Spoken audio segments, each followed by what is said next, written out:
Alright, stream is live.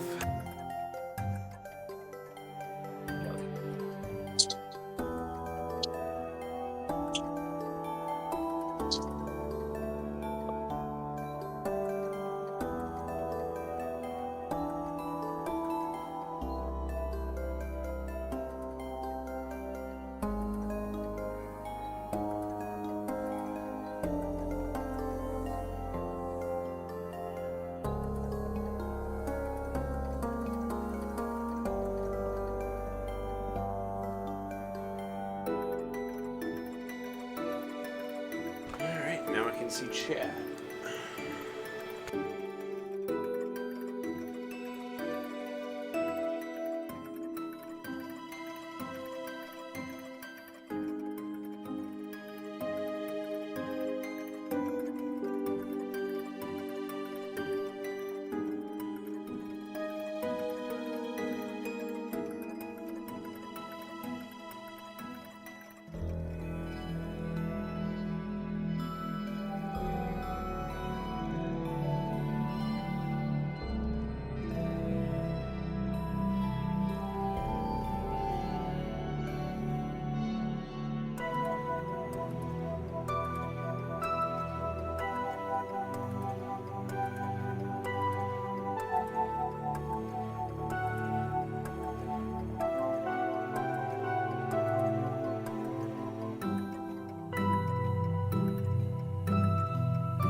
Daniel, you were correct in that choice earlier. Oh my god, the watermelon was the right move.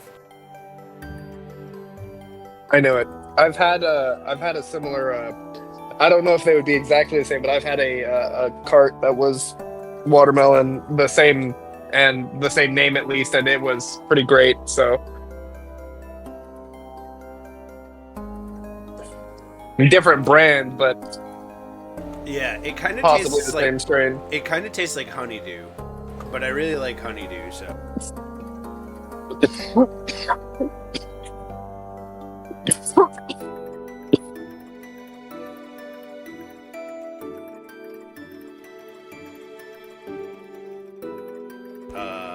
When I get bubble tea, I'll do like honeydew tea, and then I'll do lychee flavored bobas. What's really funny was my go-to boba tea back in Nevada was at this boba tea place in the mall that I worked at was taro milk tea with honeydew popping boba. I like the popping boba sometimes, but then there's like other times where I'm like, I don't know about that because it feels like eating frog eggs, but that might just be my autism. Yeah, no, for me, mine is because of my autism, and for that exact reason, I like the feeling of the popping as if they were eggs, but then I have none of the regret of actually popping an egg in my mouth. So, Lizard brain. but the specifically why I like the honeydew ones because they were the only ones that weren't really sour. Like all the other popping boba that this place had, they had strawberry, mango, apple, and grape, and all of them were really sour and never really went with how sweet their teas were. But then the honeydew one was it tasted really a lot like honeydew, and it tasted sweet, not sour. The place here in town has like strawberry and green apple, I think, were the choices, and Oh, like, yeah, the green apple's apple, just. green apple one's sour. I don't think the strawberry one was. So sometimes I get the strawberry one, but like, I don't know. Maybe I think there might also be a passion fruit one. Not sure.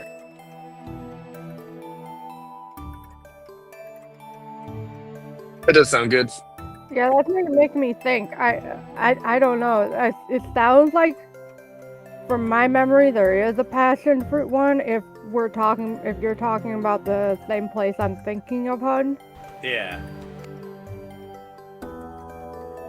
We've both stared at that menu before, so.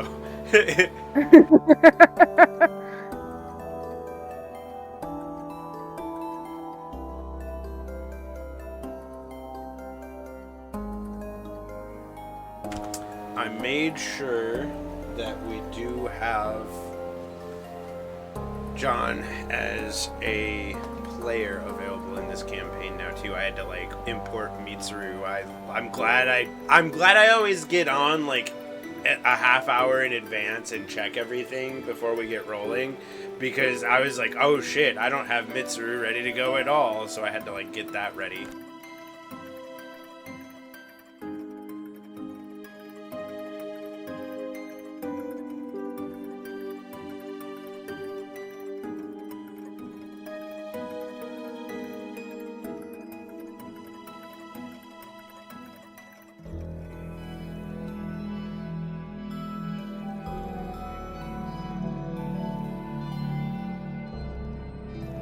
Oh, Rose, I think I already have an idea of what I want my next character's name to be. Oh yeah? Yeah, I was thinking like, since he's gonna be a paladin, I think the name Ramses would be pretty cool. Probably not because I'm obsessed with ancient Egypt. Ramsey Coingrace. Yes. Every time I hear Ramsey, I can only think of the Return the Slab or Suffer My Curse. The King Ramsey, the Ottoman, the Ottoman. Oh my god. Yes. Man, now you really make me want to rewatch that. Oh, I have established a piece of lore that I had kind of mentioned offhand before when we came up with Mitsuru as a character, but I believe, so I've written this down in my, we'll call it a compendium that I'm like putting together for our future quote-unquote system. So angels are beings, here, I'll just read off what I fucking wrote. It's easier than trying to fucking riff. Angels are beings created directly from one of the gods. They embody the elemental aspect of that god that created them. Angels created by Aaron appear as what one imagines as typical angels in the real world religion.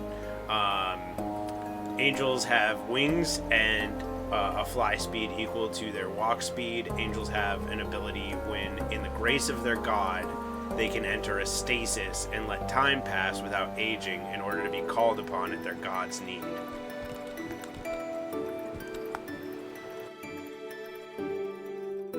Wait, so that means like meditation? No. Like, so I talked about how Mitsuru has like been in a slumber for a long period of time.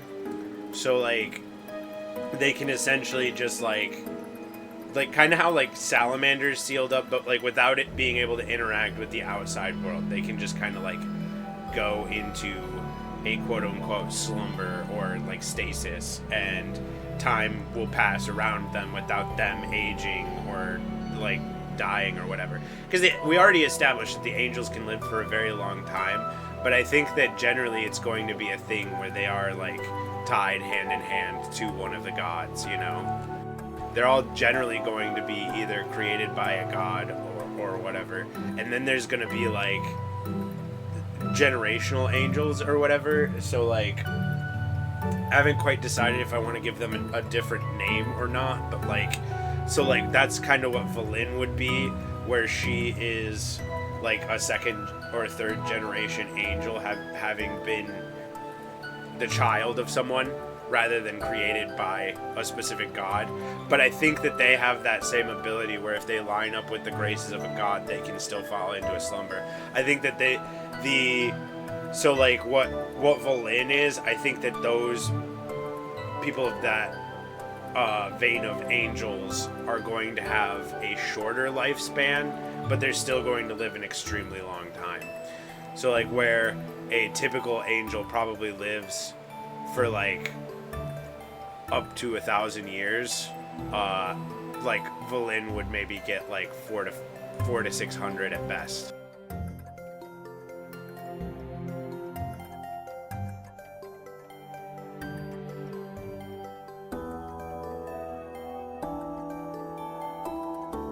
And just to like understand it a bit more, does that mean like if she went into stasis, then she could potentially live up to 1,000 years? If you go into a stasis, you could live at infinitum. So Okay. you stop aging if you go into the stasis, but going into this stasis requires like essentially like a pact with your god. Like your god puts you on hold, and they're the one that can wake you up. Call yourself the Winter Soldier. Kinda, yeah. Because he gets put into cryostasis and reactivated whenever they need to assassinate somebody. He like wakes up, God damn it, now I gotta go kill someone. But basically that's what happened to Mitsuru, is she was in a stasis and got woken up, and everything's kind of changed since she was last awake.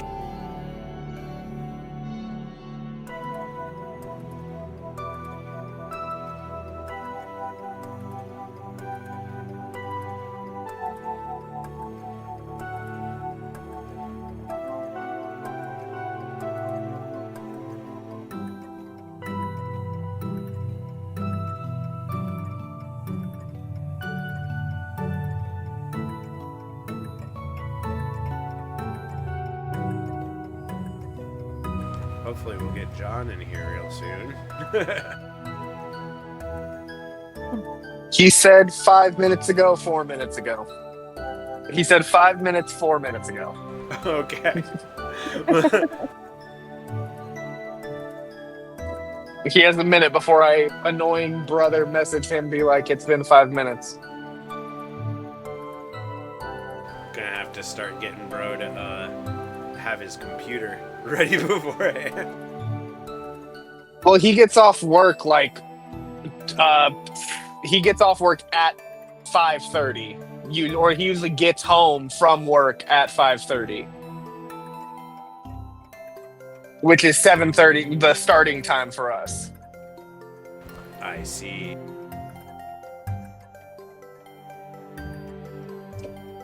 He's just slow about getting home, or getting like when he is home, he is slow about getting on.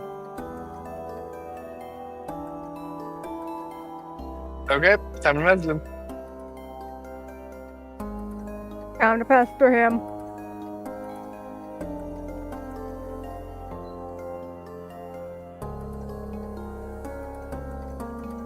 Make sure to inform him we are all waiting on him.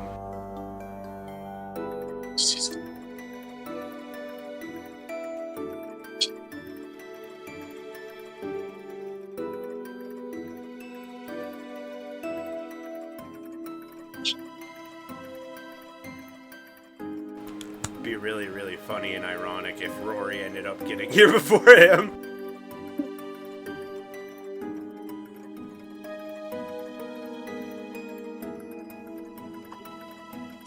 Hello? Hey, welcome. Hello. Hello. Glad to have you. Thank you. Sorry about that. My PC's a dinosaur.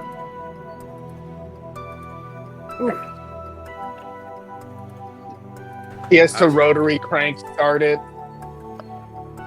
I was telling Daniel, we'll have to get you to start starting it up beforehand. I don't get off till 5. I know, that's what I said. I was like, you get home at like 5:30, which is our starting time, which is 7:30. But I'm just like, he's slow about getting on. I turn it on as soon as I get home. I told you, it's a dinosaur. We can talk about if like we need to like maybe push back to 8 and then like run to 11:30 or something if that works for people. Yeah, that Sorry. works.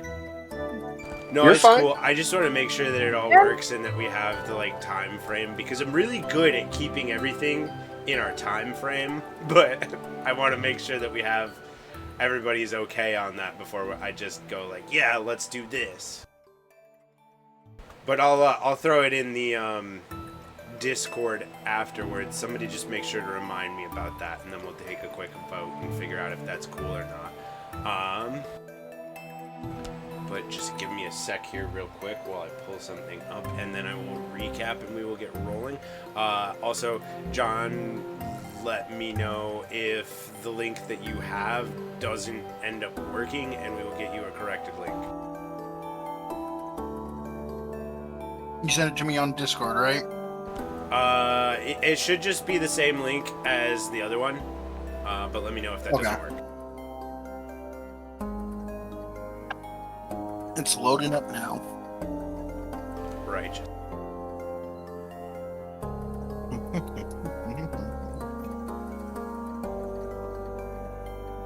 Meat and gummy worms. I'm eating Starburst. Favorite Reds. Getting in that lizard brain mindset, huh? Eating worms. Yeah. I'm talking about eating frog eggs. Like Grogu. I knew my brother was a lizard. Well, he's literally playing one, so. I'm a dragonborn. He's those lizard people from the Earth's crust. I'm actually gonna be right back real quick, so just a sec. Are you calling me a government implanted lizard person? Is that what you're calling me? Yes, I've seen your eyes. I've seen your eyes. 1 second, I've got a phone call to make that has nothing to do with what you just told me. Get him. You're ready Get for him. an assassination attempt. FBI, open up. You just hear a window crash and go and screech like a freaking banshee. It's like I'm playing Siege. Just Siege IRL.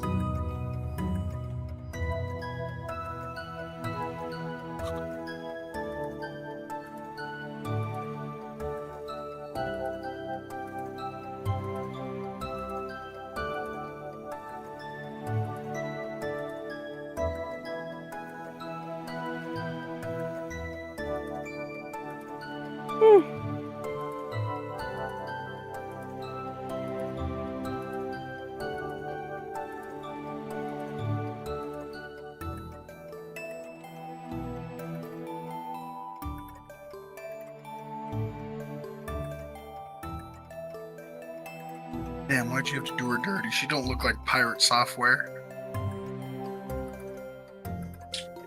Damn, who said that? To who?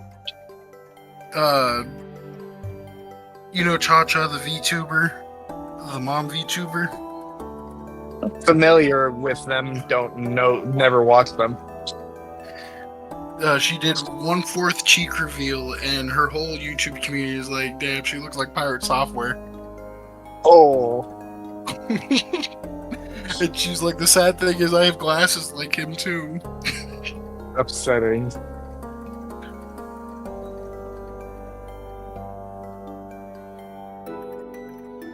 Daniel, I'm Yeah. about to send you a picture. It's Yeah. gonna be fucking hilarious.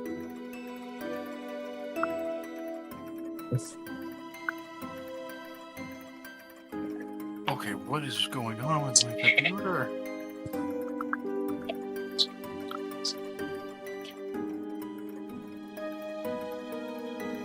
Also, make sure you have 0 tier running.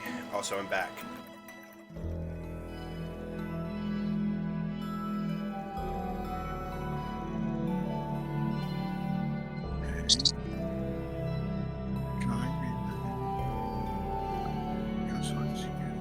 Because if you are having trouble connecting, that could be what it is.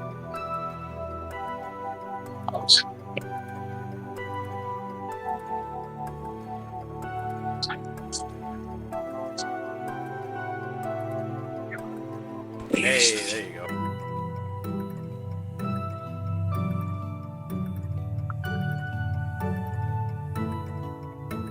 Sorry, for some reason it wasn't loading until I actually clicked the tab.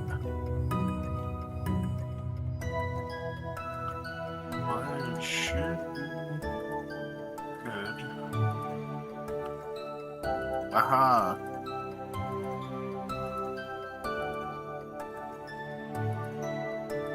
While I'm on here tonight, I might as well fix my other character before I get off.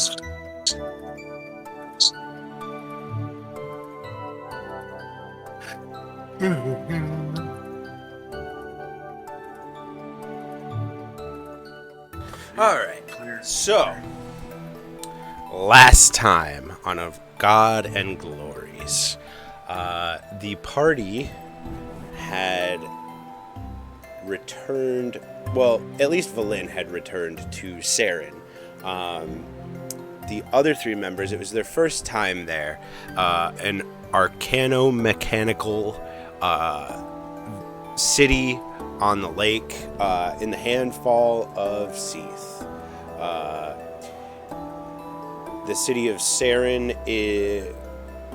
had built a teleportation circle, and the party had teleported from the first tree to Saren, as the plan at this point was to head to Salamander's Rest so that Anakur could have a conversation with his father. In Saren, the group met up with an old party member, Giddy, who had informed them of some of the goings-on in Saren at the moment and steered them in the correct direction to find some mouse folk from Mika's village. Some folks that Mika's been looking for while out on this adventure.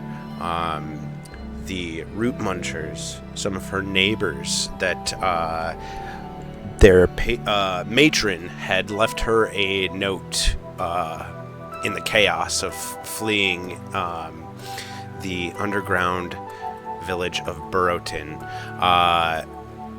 It sounds like the mouse folk are kind of all over the place now.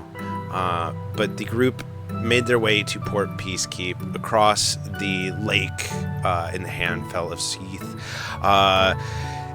The water and air around Saren is polluted with crazy magics. The sky, the water is all rainbow, iridescent, kind of like an oil slick, but more magical.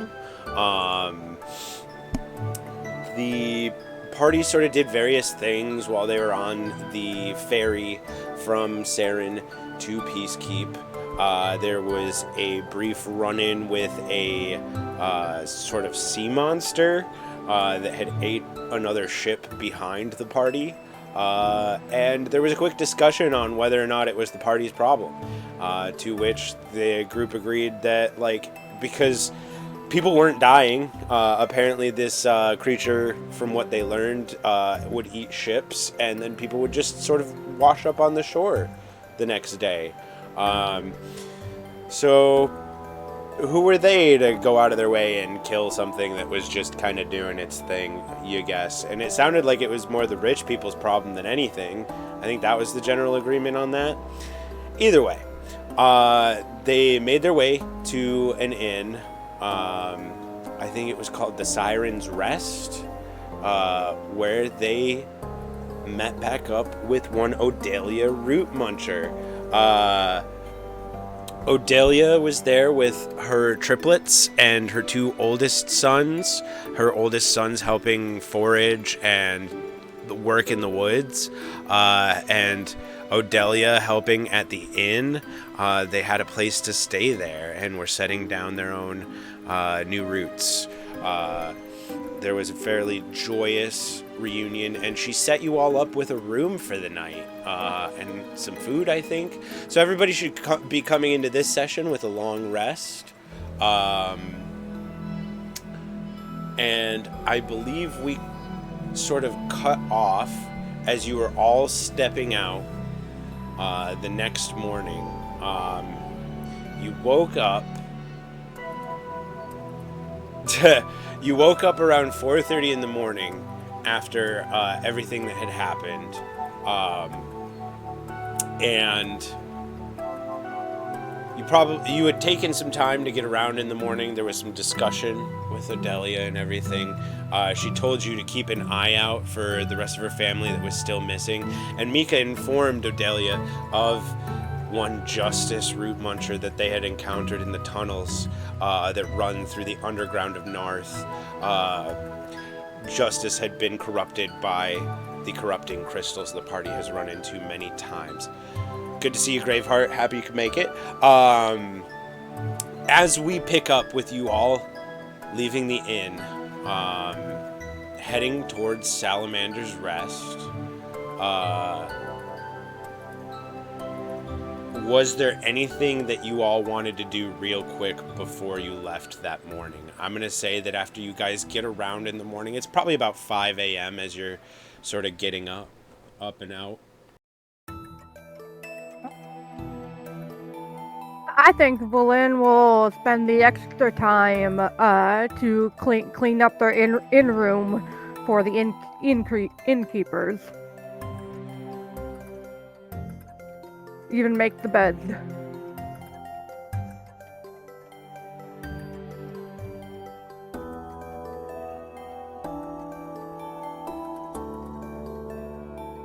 And did anybody else want to do anything before you took off for the day? I can't think of anything that. Yeah, no. Braveheart And do. Anakor will play some music for the people who are enjoying their food. Maybe get some tips. Sure, go ahead and give me a performance check. Do. Oh boy, am I good at these. Can you hear me? Yeah. Okay. You're a little quiet. One sec, let me turn you up. Turn it up a little louder now. Turn it up. Can you hear me now? Okay. I just kind of want to... Sorry, dog jumped on me. I want to... I just wanted to say my final goodbyes to the rat or the mouse folk. Absolutely. I'm sure Odelia's like serving breakfast at this point, you know, as Anakur's playing some music. There's a few ship hands that throw Anakur like 5 gold. What did you want to say to Odelia as you're getting around for the day?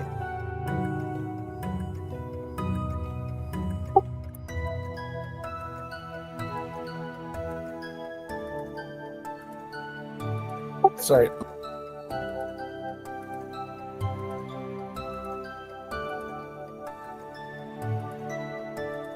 The mouse has the zoomies.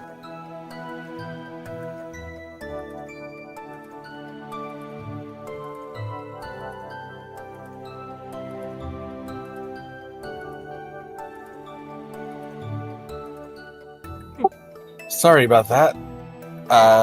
My key binder must have been something. I used the wrong thing and it went sideways. Anyway, my push It's all top. good. I just want to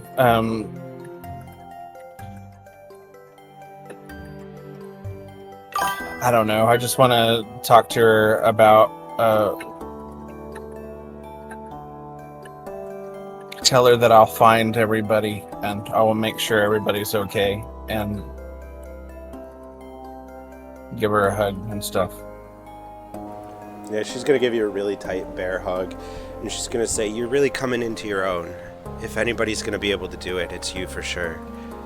Just stay safe out there. We don't want to lose anybody else." For sure. And she's gonna give you like this really big smile, and she'll give you like a little sachet that's like a bunch of leaves bound up with like some like waxed string, and if you open it up, it's like not fancy, but like a very nostalgic tea that like you've probably had before that she makes. It's like a green tea. There's some like pine needles and some citrus skins in there and stuff, and it's really nicely dried out in this like thick leaf package. You've got, ooh, excuse me, you've got probably about an ounce of it. I want to give her another hug and ask her if she needs any help around the kitchen or anything. Oh, we can always use a hand. And she starts pointing you where to help out. And you all bustle around, helping Odelia out in your various ways as you get served up the Selkin French toast that I'm sure Valin also helps prepare with the mice, and you get a nice hearty meal in. And you all get around, sling your packs over your shoulders or whatnot, and you step out into the daylight as the sun starts to peek over the northern horizon of the Isle of Narth. And as you sort of like look at the other end of the street, there is a figure who is staring on a cur down. Mitsuru, after everything that happened on the frontier, you took Almura to Salamander's Rest. And the two of you, Salamander and you, have been trying to figure out how to revive her because she has been unconscious since the incidents on the frontier. You have been working restlessly trying to figure out something, but to no avail, when all of a sudden Salamander senses his son to the west and sends you off to find him. As the party is coming out of the Siren's Rest in the morning, Mitsuru, you see on a cur stepping out of the inn. Anakor, long time no see. I will say you guys have never met. You know Oh. who he is because of Salamander, but he has no idea who you are. So we finally meet. Your father has told me a lot about you. He's going to be a little apprehensive, given as the last time that he talked to his father, he told his father to fuck off. So he's going to have his hand on the hilt of his sword, but he's not going to be immediate. Like, he's not going to look like he's going to grab it, but he's going to be resting his hand on the hilt of his rapier. How do you know my father?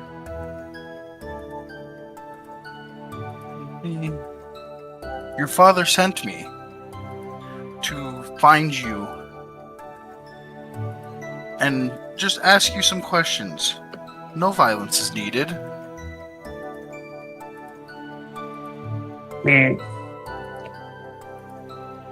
Well, it just so happens that I was heading up that way anyway. I guess escort wouldn't be too bad. If you promise not to harm me or my companions, we'll come with you. Like I said, no violence will be needed, and I will gladly take you up there. He'll nod, but turn to his companions. Hey, I guess this is a little bit of divine intervention, I guess. But we've got an escort up to my dad's place. I hope. Just keep an eye out. Keep an eye on her. I'm not too sure I trust her. I mean, usually when they say no violence needed is the exact time violence is needed. Well, put your bloodlust down. I'm sure what they're saying is true. If they wanted to attack us, they probably already would have.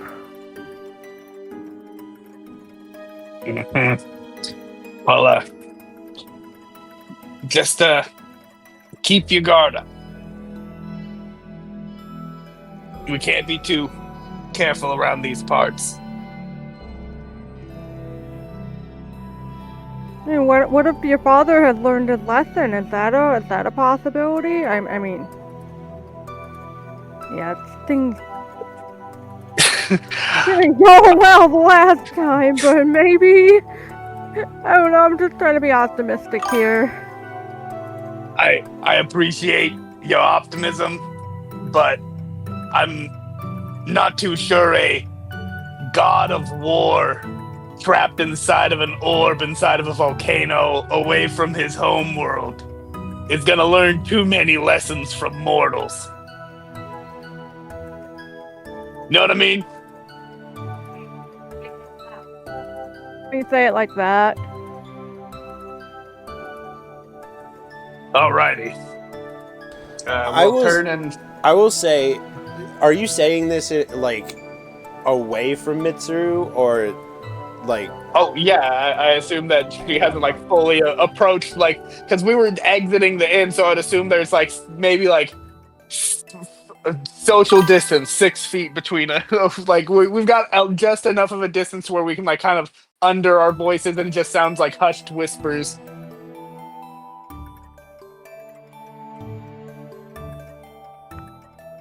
All right, let's make way then. What's your name there? I don't want to just refer to you as Flamehead. Well, thank you. My name is Mitsuru, and I will gladly help escort you all up the mountain or the volcano.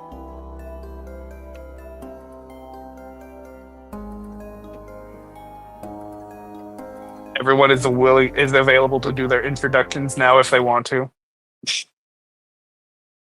Yeah, we do have a new party member. Thankfully, for everybody that isn't Mitsuru, you've all met Mitsuru in the other campaign that is probably going to come to an end within the next 2 sessions of it. I'm thinking the next one's going to be the last one, but whatever, the Meanwhile campaign. However, Mitsuru does not know anyone from the main party. So why don't you all introduce yourselves? Do we want to go alphabetical or...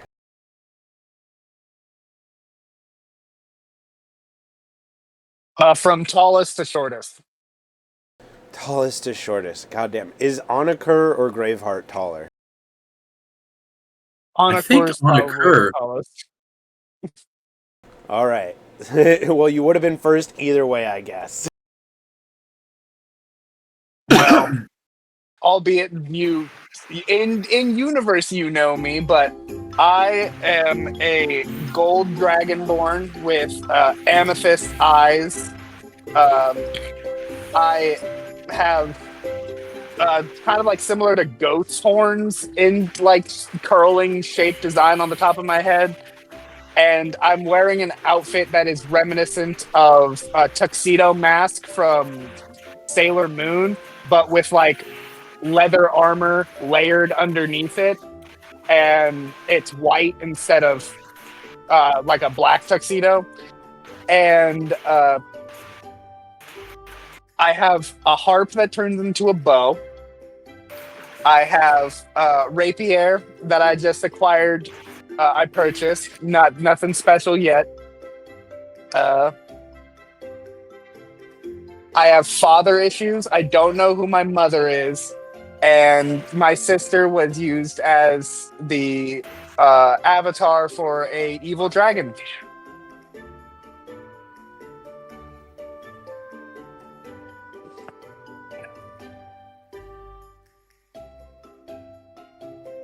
I guess that's I'm now also a my bard. turn. Pleasure to meet you for the first time. You're like a Um, weird fan. All right. Well, with Annika introduced, I do believe Graveheart is the second tallest in the party. At 5'11", I think so. Well, how tall is Valin? 5'6". It was close. So yeah, Um, Graveheart. Graveheart is a tall-ish, raven-looking Arakocra. He wears basically non-armored type hides, and completely black except for eyes. Is a barbarian. And likes to smack things with their mace. Not their mace, their flail. I was gonna say you have a very fancy mace that looks like normally, or not mace, flail. God, now you got me doing it. Graveheart's flail is like super nice looking. It's got like starlight instead of the like little balls at the end of a flail normally. So like there's just these like orbs of light at the end of their flail.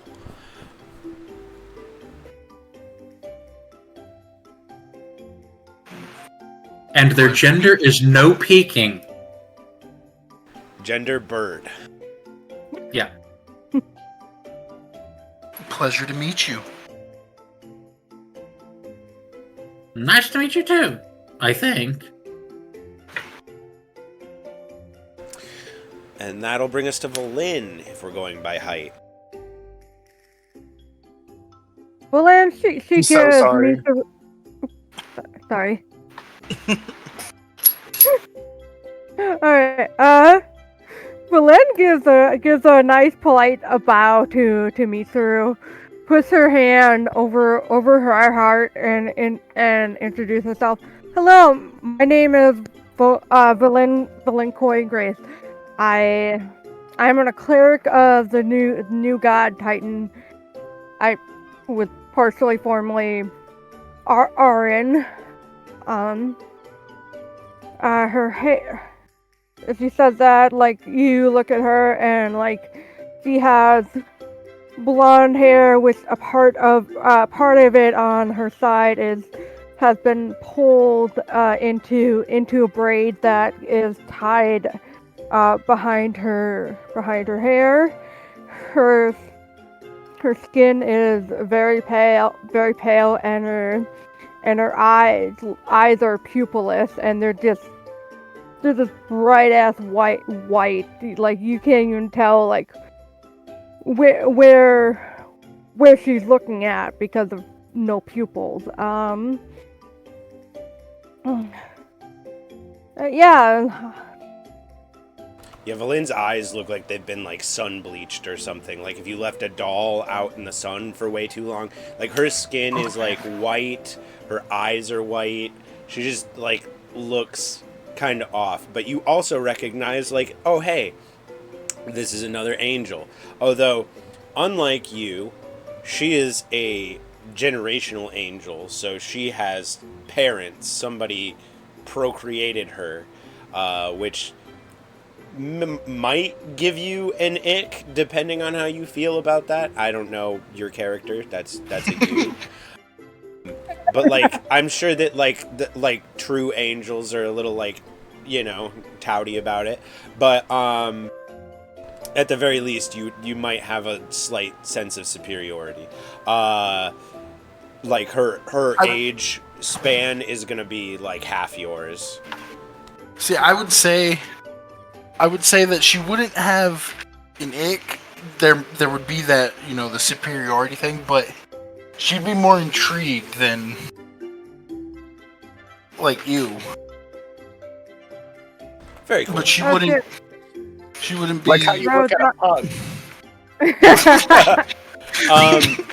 I will. Except for she has a nose. I will point out for Valin, weapons-wise, Valin has a short sword on her side that seems to match one that Mika has as well. That's slightly smaller on Mika, obviously. But Okay. Valin is a light or heavily armored cleric. battle cleric. So, please put your trust and faith in me to keep you healthy and whole in battle. Oh, one more important thing. Us doing time shenanigans, this just came into my mind. Mitsuru just met Titan recently on the frontier. And Titan aided you in returning to Salamander's Rest with Almura.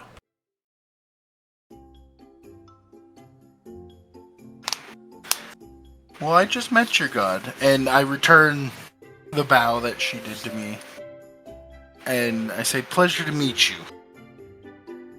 Your god is a... It's my pleasure to meet you. I mean, it's amazing. You got to meet Titan. That's amazing. She can't conceal her excitement and joy for me to be able to meet Titan. Yes, he helped us in my travels. Not too long ago. Oh So I wow! appreciate You gotta tell me all about your travels. I would love to hear it if you're willing to share. Maybe someday. All right. Oh, she With puts her hand out towards Mitsuru and just says, "Here's to hoping a good friendship with you." And I extend my hand out as well. All right. So as their handshake finishes, we will go to Mika. And Mika is much shorter than the rest of the party. As you look from member to member, and then you look down around their knees. There's a little mouse.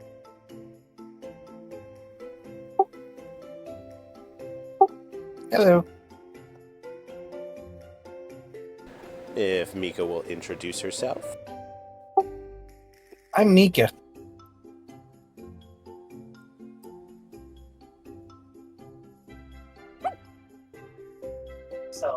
I'm a little mouse folk. I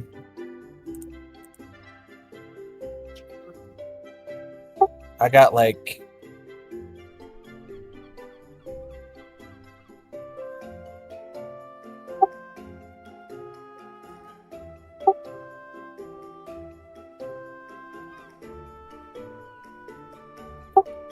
I'm a ranger. I kind of got earthy tones on. I got blonde fur. I'm just adorable, really. No lie there. She has a very fancy looking bow on her back. it's hard to tell what it's made out of. Like, it almost looks like it's made out of ice. And as I stated a second ago, she also has a sword that is exactly like the one that Valin wields.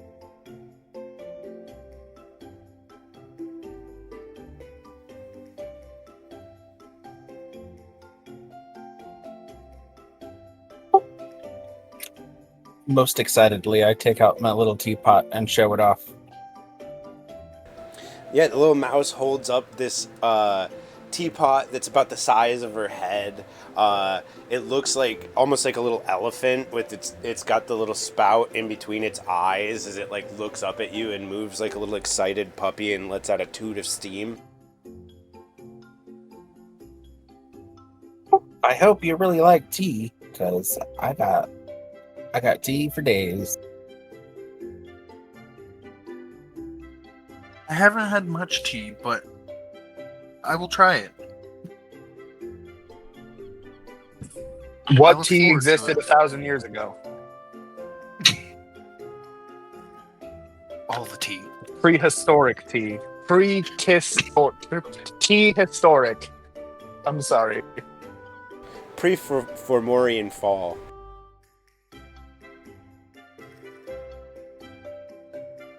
Anyway, you all finish sort of introducing yourselves as, you know, Mitsuru sort of informs you all that she is an angel from Salamander, that she was sent to pick up Onakur by Salamander when he sensed that he was nearby. I imagine through all of that, like, it's pretty obvious to Onakur at this point that, like, Mitsuru is an angel created by Salamander. You are, like, a child of Salamander as well. You're kind of technically siblings on some level, kind of. So maybe that's weird, or I don't know. But just throwing that out there as a thing. But yeah, I imagine that having introduced yourselves, Mitsuru begins to lead you up the trail to the east. Oh, Honor Kurt, just to be sure, do we have a rope? Oh, yeah. I have a length of rope. For Okay, what are you getting? What's going on? Why do you need rope? Once we get near to the volcano and with those steep ledges, please tie a rope onto me to you, like how a parent would leash their kid. I do not want to fall into lava again. As much as Again? the mental image. Yeah, the last time we came to my father's volcano, she fell and almost fell into the lava. But we don't have to worry about that this time because I have feather fall, so I don't think we'll have to worry about keeping you leashed. As much as so many people would pay to see that, we're not going to. Parents leash their children where you come from? Not even our tribe's that barbaric. I mean, It's not The really kids- barbaric. some of the kids it's in- more... Oh, go ahead. It keeps them safe in big cities. Yeah, especially when the parents need to go to the market, and the kids are having too much energy to contain. back in my village, they would just put a collar around the kids' necks and stake them into the ground and leave them to run around in a circle until they got tired. In the sun?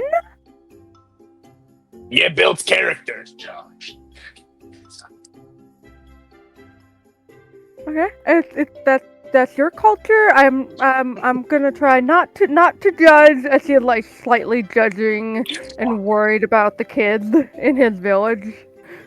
It's about the furthest from my culture that I could want it to be. Are they lizard folk these too? were like these were like dwarves and gnomes. Maybe dwarves are cold-blooded. No, they're just thick-skinned and not very bright. Gnomes like to blow shit up. Blow stuff out of a pipe. Blow shit out of their minds. Anyway. Apparently, it's like rock and stone. So yeah, you Hanako is going to be close to Mitsuru, by the way. Is going to be like at the front of the pack next to Mitsuru. Okie dokie.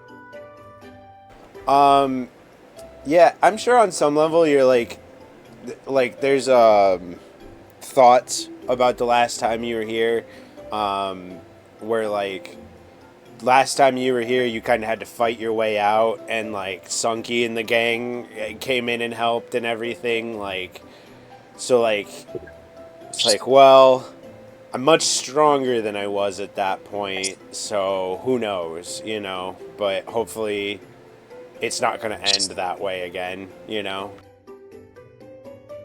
Yeah. Hopefully I don't end up cursing out my father again.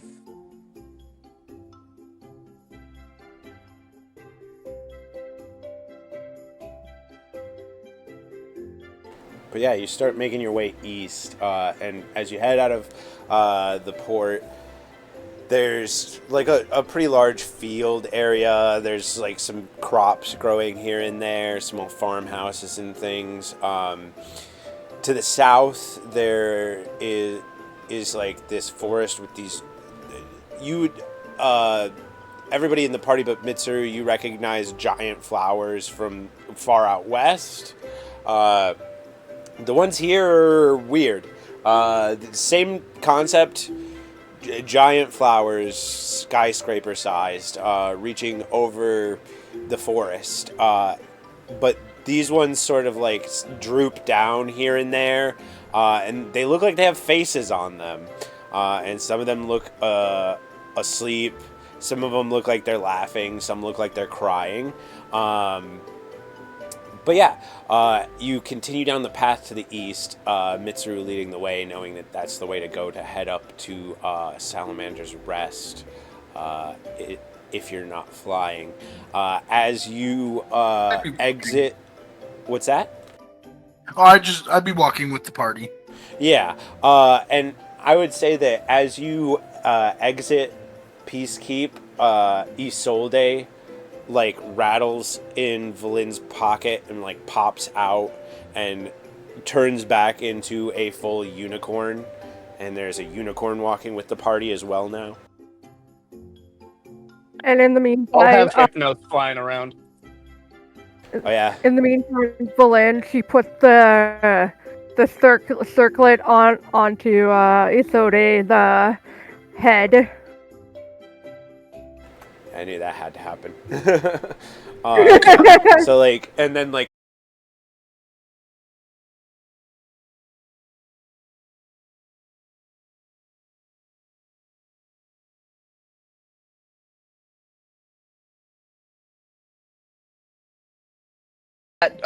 Like pet size, but like I'll kind of let him fly up so that way he can grow to his full size to introduce himself. But he's he can shrink down to be the size of just a normal common owl, but then he grows to be the size of a mount. I can ride on him and cast spells through him similar to a familiar, and he talks. He can speak common, or at least Very as far as I know, he's not just speaking all speak and just can speak any language.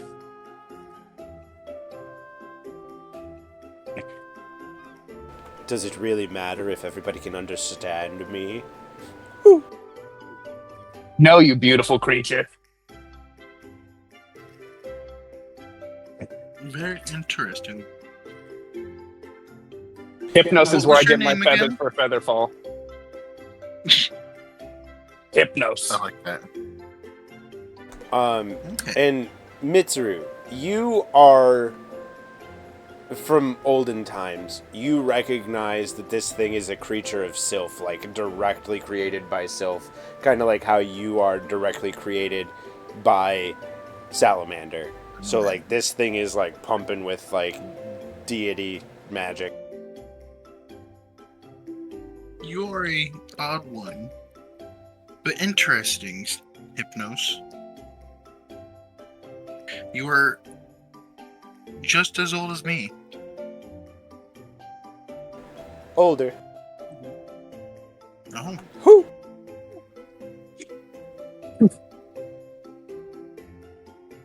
Well then.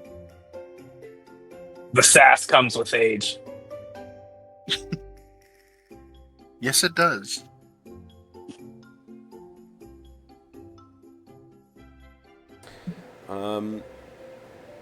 I'm sure that along the way, Valin also pulls out. She has a axolotl, who is sort of crystalline, like clear and like pink and blue. His name is Buddy, and then I'm sure Anakur introduces Philip, who's a little dandelion lion running around with y'all. He started out as a Came little up potted from north. dandelion. Go ahead. Oh, we're actually not that far from his home, technically. Oh yeah. Yep. You'd recognize having seen similar creatures, but much, much smaller in the savannah to the north on the other side of the hot springs, Mitsuru.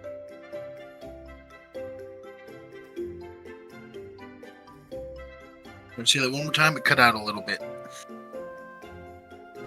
You have seen similar creatures to Anakur's little friend Philip in the Volcano Savannah on the other side of Peace Springs, having traveled through here before. Okay. Nice to meet you. And this one is much bigger than any of the ones there. Like, they don't tend to get to this size, so... Oh. It's a magical Quite a large magic fellow. dirt. Magic dirt? Yeah, I've been feeding him dirt from different places that I feel the soil may or may not be magical. Okay.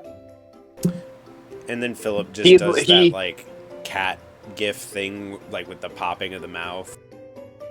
Yep. Oh. Yep. Philip is very much right now. Like, all cats at some point are just cats, like house cats. They act like that. He is just like, I'm trying to get him to full size, like bigger, full size cat, so that way Mika can use him, or full size big cat, so that way Mika can use him as a mount. Because right now she can, but it's a little bit difficult. But yeah, he started out as a little potted dandelion lion guy that I used some magic on and fed some magical soil. And yeah, very much just like a cat right now, cat mentality, but yeah, we don't know where the brain cell is. Mika and Philip are, like, about the same height right now, like, with Philip being just slightly smaller than Mika. So when, like, Mika can ride Philip because Philip is very strong, but it just kind of, like, looks like she's piggybacking on this little dandelion cat's shoulders.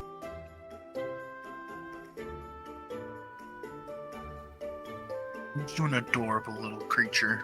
Much bigger than the regular ones.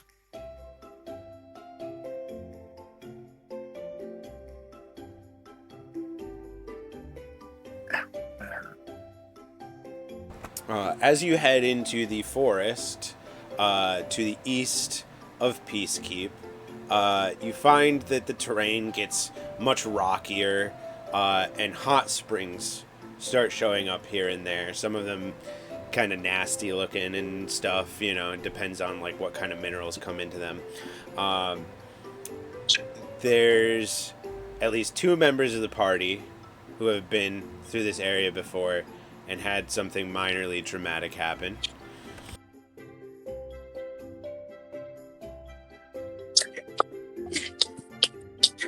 We lost a friend. Like, physically, like, lost them. They're still alive. They're just gone. Last time Onakur and Valin were in this area, they were traveling with their friends Androx and Isgaroth. Why was that so hard? Androx and Isgaroth. It's been a while. ADHD. They were traveling with Androx and Isgaroth, and there was some like fish people, like half people, half fish, that ambushed the party and kidnapped Isgaroth behind the like party's back. They weren't aware, and they got attacked by them on the way out. There was like a deal made. I don't know if the party remembers it all, but there was a deal made, and the party was able to pass without trouble, finding out that their friend got away from the fish people, but they never saw their friend since. He's out there somewhere, though. I'm sorry for your loss, all of you. I'm sure one day he will either he'll find us or we'll find him. Hopefully.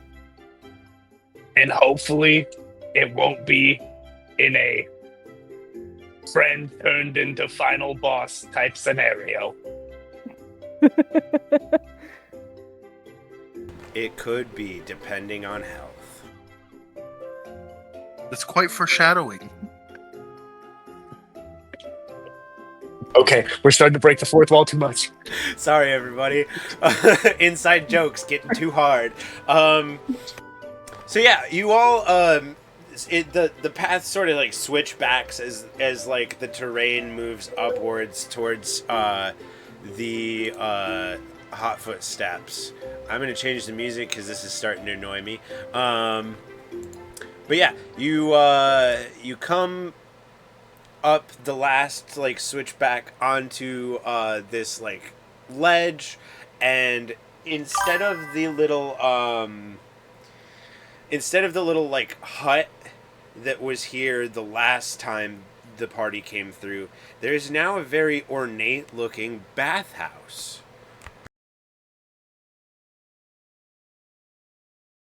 Do we recognize it?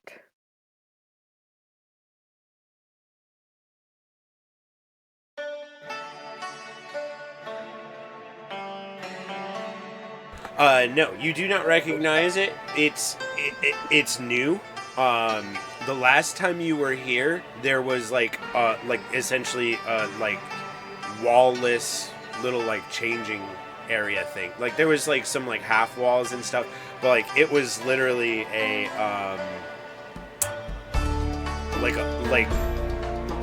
fuck, what the fuck are they like? It was just like a covered area for people to like come in and change. There was little like storage cubbies and benches and things. Now there's a bathhouse here. I rolled an investigation before I said I wanted to roll an investigation. What are you investigating? Does this look like it was made by the fish people that we made a deal with, or does this look a little bit more fine than what they could do?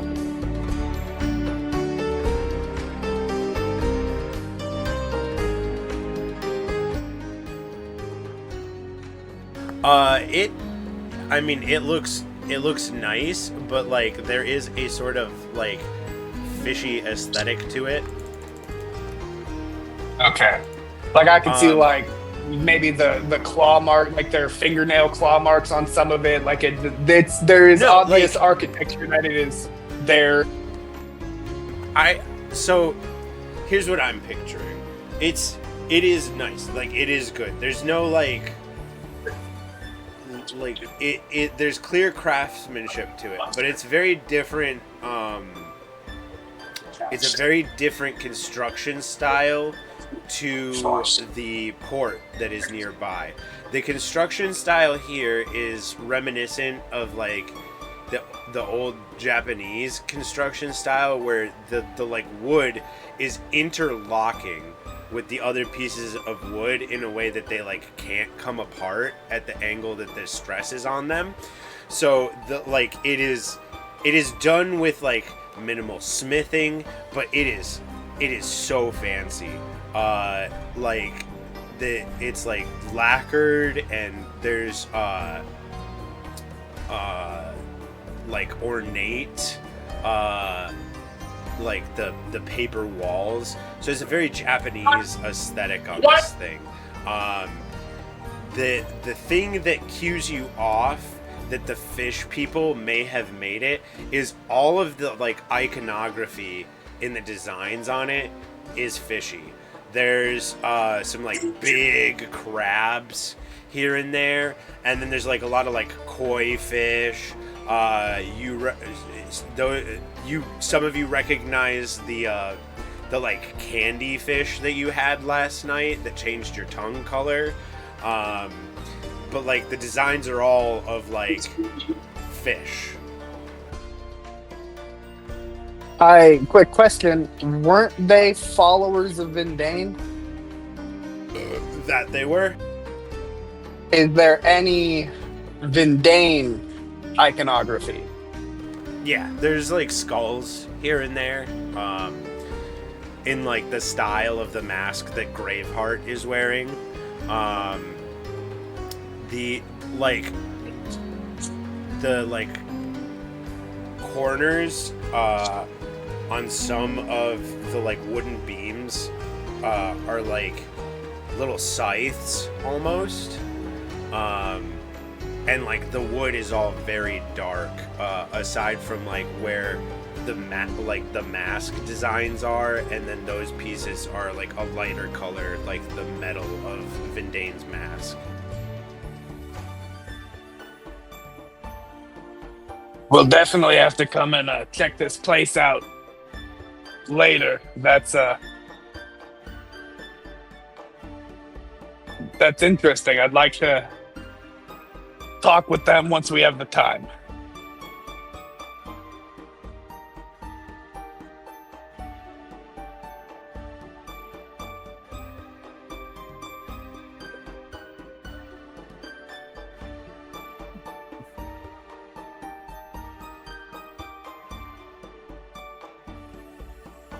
Do I even want to know? Japanese folklore. Is this Dark Souls? Oh, now I'm picking up what you're putting down. So, Lord, like, let's not pull up my folders now. Anyway, so can I interpolate from what has been said? The party is going to just move past this. I'm assuming Mitsuru is like, I gotta take Anakura back. Like, let's go. Yeah, that's why I don't. I'm sure Anakura then it feels the same way. Yeah, that's why. That's why I was like, yeah, we got to come back here once we have the time. Got it. Everybody in agreement on that? Graveheart, you will lose Graveheart's attention for like a good 10 minutes. I think you'll be dragged.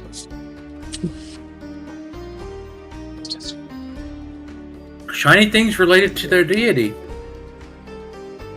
Yeah.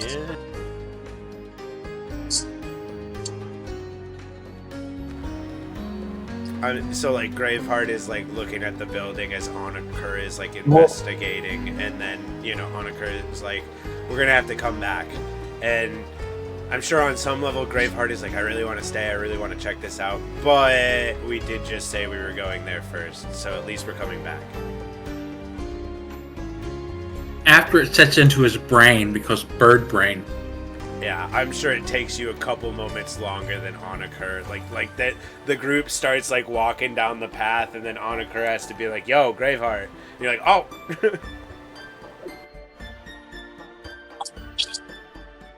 And then I will fly as fast as possible to make it up, catch up with them. The back rooms, jingle, jingle, jingle.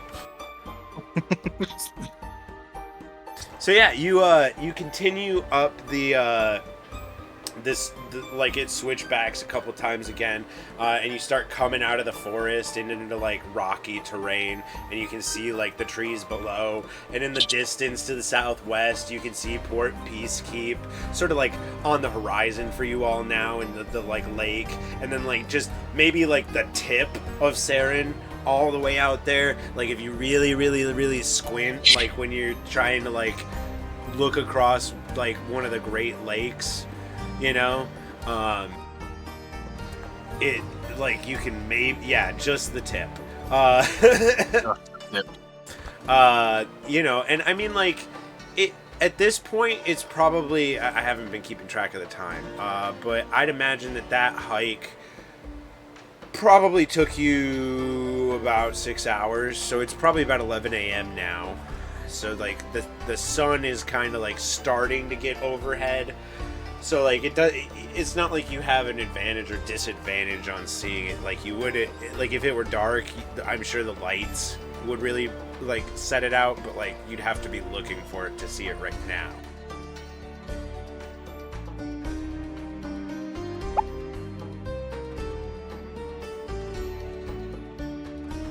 Too far, I had to go back. But yeah, so you continue to move upwards, and then things kind of plateau off again in this savanna here, and you can see the familiar stairs to the east. The two people that have been here before, well, the three people now that have been here before, there's stairs made out of stone that lead up onto the plateau, even higher up than this, and it is a good ascent. Like it's probably like a couple hundred feet up, so it's gonna be quite a hike going up this staircase. And as you're like looking across the savanna, there are giant dandelions here, and like the ground is covered in dandelions, and there's a bunch of little Phillips running around all over the place in their tiny little kitteny forms. They bite.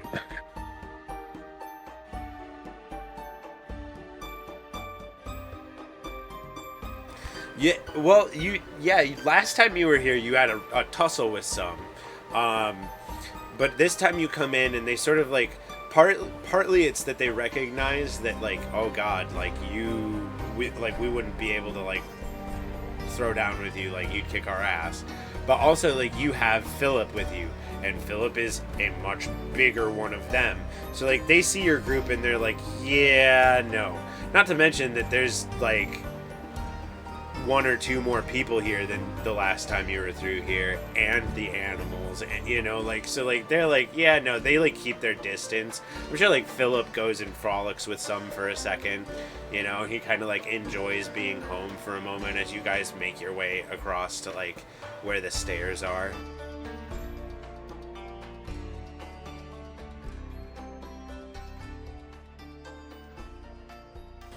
Also, in the distance to the north, you can see a small like camp village. There's a big fire going in the center of it that really makes it stand out against the savannah. Those of you that were here, have been around here, there's at least 3 of you, you know that the Knolls live there. This is the village of Knoll. Our mechanical friend is here, right? Or there? He was last time we saw him. Yeah. There's no guarantee, but I mean, I really don't see a reason for that person to leave just yet.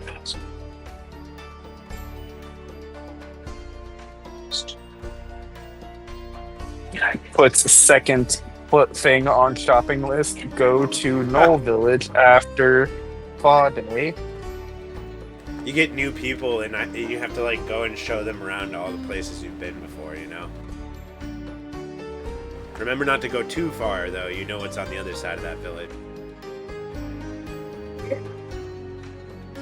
Anyway, Gonna make our way down south. After that. So yeah, you start hiking up these stairs, and as you get to the stairs, there is the fire goblins that were here the last time that you were here. The sort of lowest tier outside of like fire mephits or something. These guys are like the lowest rung on the salamander like power tier, but like these are servants of salamander, and as they see you all pull up, you sort of recognize the bigger ones, like the shaman that you dealt with when you were here before and stuff like that, but they all begrudgingly just kind of like look down as you walk past, like they're holding their shit like they're supposed to. I'm sure Mitsuru being there has nothing to do with it. Mitsuru, you've been around these fire goblins for a few days now, and like they're generally like pretty rowdy shitheads, and right now like they are like upset about some shit, and you can tell. You don't even have to make an insight check on that shit. Like these guys are like frustrated that they have to like not throw hands right now. Yeah, we killed some of them, I think. Normally they're very rowdy and very annoying at times. But today, what did you guys do to them? Like I said, telling their boss to fuck off and then initiating a fight with them and being essentially saved by the Avengers, aka the Gnolls. But yeah, they don't. I'm pretty sure we might have hurt a few of them, more than hurt. Maybe sent them to their lords, you know. But I mean, bygones are bygones. No sweat off my back, right? Yeah, seems like it. Why do I picture Anakur in his head like shit, maybe I didn't think this through all the way? Yeah, here's a little secret, Rose.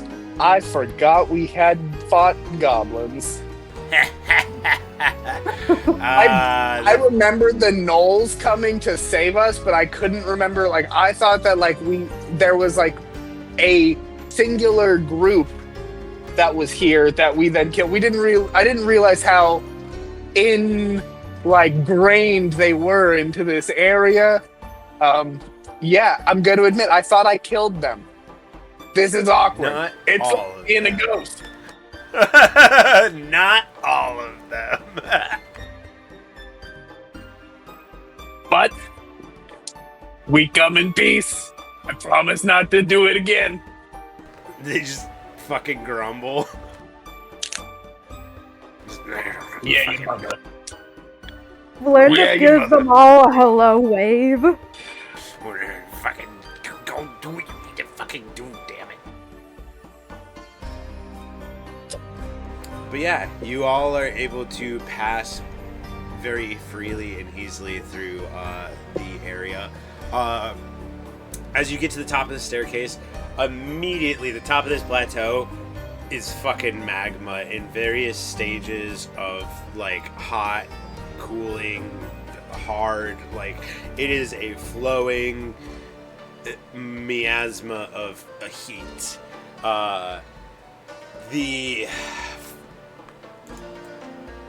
The area heading up to Salamander's Rest is a sort of like planked running of building to building of this like ruined village. These fire goblins are living here, and there's like lava mephits hanging around in the lava and shit. And you all know that there's other creatures in that lava too, all sorts of nasty stuff. But you make your way over the lava, these massive plank runnings, building to building, And the place is actually a lot nicer than the last time you were here. They've kind of like established themselves a little bit. It's kind of hard because like they have to make things out of rock in order for it to not get like fucked up by all of the lava and fire and shit. So it's taken them a while, but they've definitely kind of set themselves up better here. It actually kind of like looks like a village instead of ruins. But you make your way across all of that, and there begins to be like an ascent up the side of the volcano.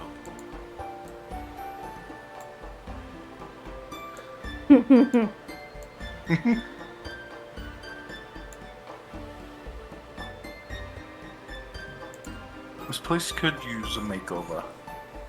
I don't know why I teleported over here. Help! I'm in the lava. Why did I get thrown in the lava? You're all. Whoa! Where did you go? I'm in the lava. Yeah, no, you are. None of you are in the lava. But Mitsuru, you were asleep or in stasis or whatever you want to call it for a while. So the last time you were awake, this place was like fortresses and like castles and like shit was really nice here. And Salamander wasn't sealed up. So like shit really is in disrepair. And she's still trying to figure out what all happened, correct? Pretty much. Like Salamander's informed you like that he got sealed away by Arin. Yeah. I think Arin and Sylph, something like that. But he's been stuck for a while. That's about all you know on that. You get put to sleep for a while, and look what happens.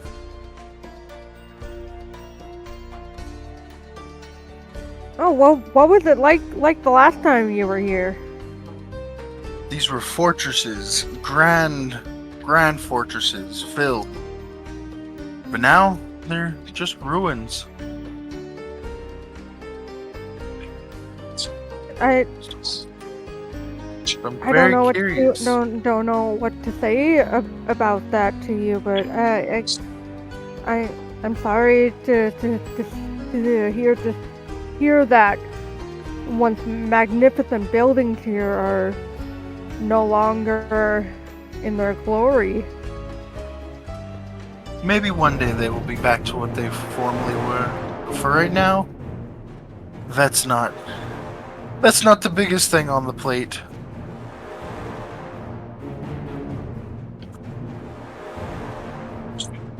Yeah. We got bigger lizards to fry. Things have certainly been hectic since you woke up. But yeah, you are all at the base of Salamander's Rest, this giant volcano that sort of towers over the rest of the Hotfoot Steppes. And you begin ascending sort of a staircase that goes up to like, there's still like ruined towers along the way up. And as you like go up, like there's this magma flow coming down the side. Like this is a very clearly still active volcano. There's like a rope bridge going over this like river of lava coming down the side, and it like hatchbacks up, and then there's another like it's very like over the top, but it like very fitting of the god that is imprisoned here. But you all make your way up slowly, like struggling through the heat. I think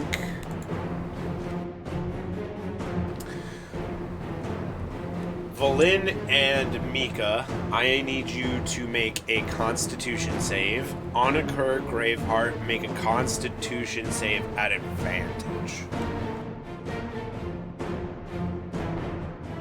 We're just trying to pickpocket. Can Mitsuru use angel magic to protect us from the flames in her god's domain? I think it's just. Constitution save at advantage. So I think 2 17s.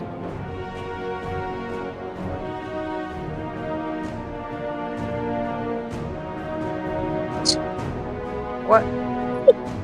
What?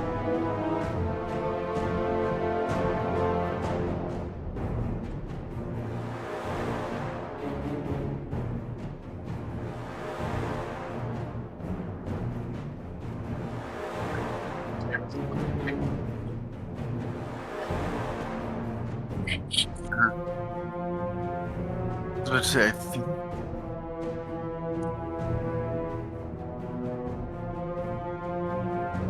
I was about to say, wait.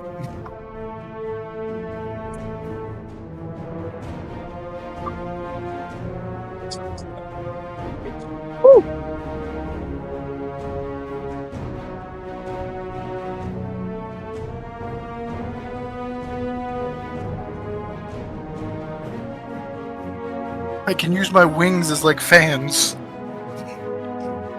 No, don't use your wings in here. It will just make a hot draft. I gotta say, my lizard skin is enjoying this. Toasty. Dang.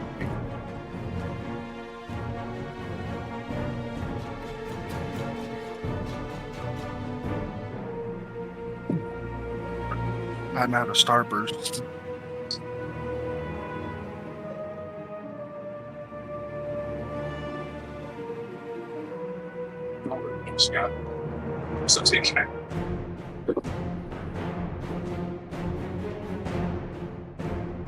Orb. It's the orb of confusion. You all arrive at the top of the volcano, Salamander's Rest. As you get to the platform overlooking the great expanse of magma, resting right at the edge before the giant orb is your sister's body on a current.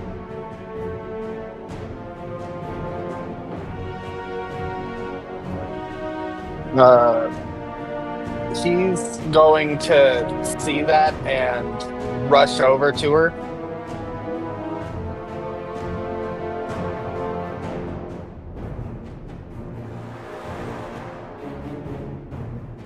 She is unconscious as you make it to her body. She's breathing, but she's not moving. Lynn, like, she proceeds to follow right behind Annika and seeing what she sees. She asks Annika, do you want me to I can put some healing magic into her if that'll help. A voice booms over all of you. No need, cleric. My son has the other piece.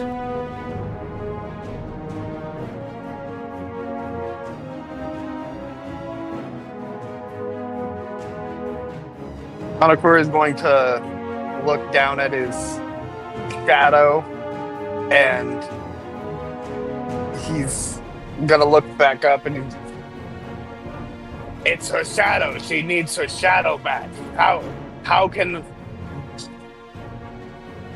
I give it back to her? As you're asking that, you actually see it like it looks like the shadow is trying to like look at you, and then it like looks at the unconscious body, and you watch as it sort of like Peter Pan style hops from your body to hers.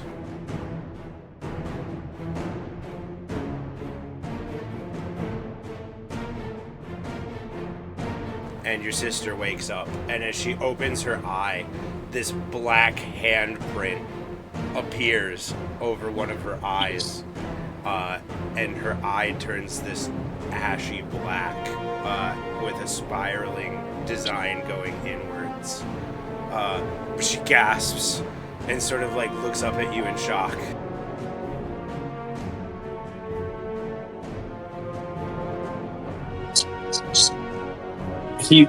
He's gonna just pull her into a hug and just tell her you don't need to say anything right now. It's okay, I'm here. I'm sorry I'm late. Am I here? Is this real? Was I in two places at once before? Where? What's going on? You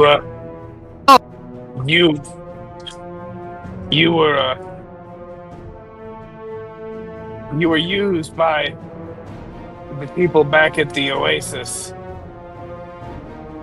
They used you as an avatar for what they thought was known, but it was just the evil of him. And I guess when that happened, your shadow got detached, and it found its way to me, and it's been with me. But I up until recently, I wasn't able to notice. And I'm not sure how long I'm not sure exactly how long, but... That's right. I was protecting you. And I fought someone else? Other people? They had me looking for a little girl? I don't...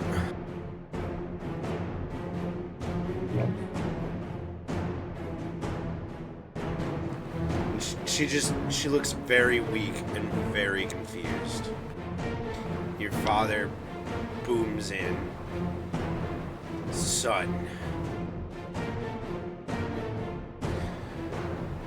I'm sorry to have made you come all this way for her. But I needed to understand where our differences lied before. Because I don't know why you wouldn't have taken that deal. Why didn't you want the power? What am I not understanding?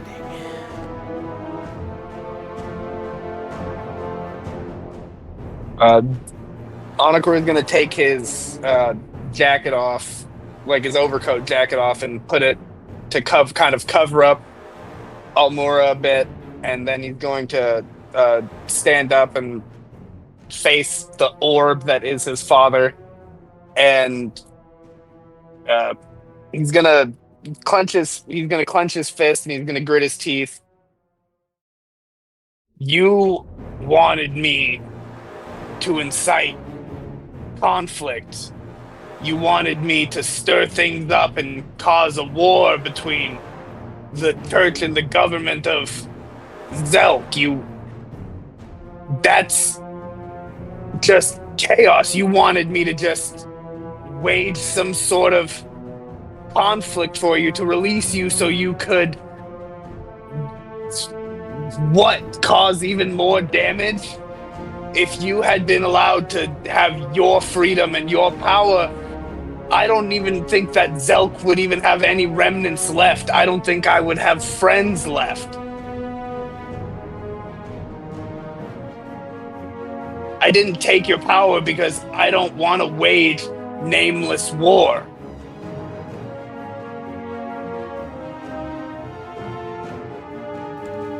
I see. Perhaps we misunderstood each other, because I didn't want you to stir up the war. I can tell. We do not see eye to eye in that aspect, but I need you to understand, son. The war I sought to stir would have undone the Lich. What happened in Zelk?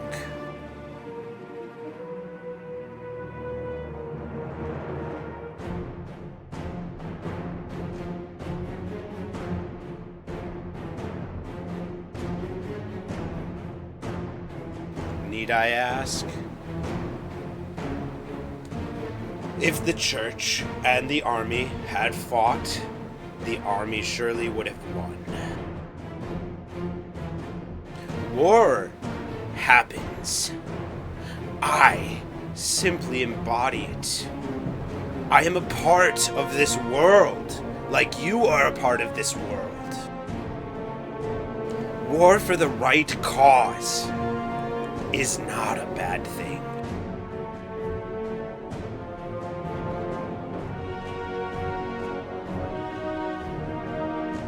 Surely something in this world has stirred it in you. You could see some sort of conflict to throw yourself at. Some part of me must be in you.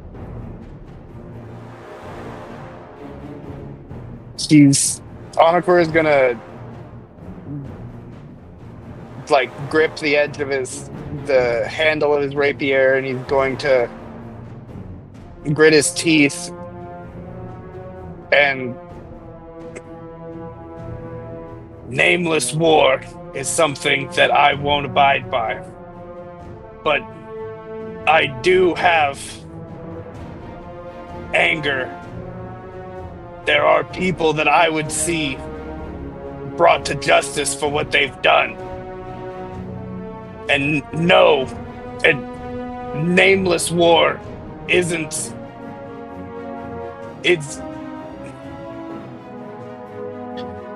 A nameless war isn't what I want. I want the names of the people who did what they did to Almora. I want to crush them, to make them feel helpless like they made her feel helpless. Yes, my son. We must destroy the eyes. We are in agreement. A war must have honor. There must be meaning. How is one to ascend to Valhalla if they do not die with honor? If there isn't meaning, why would you call it a war?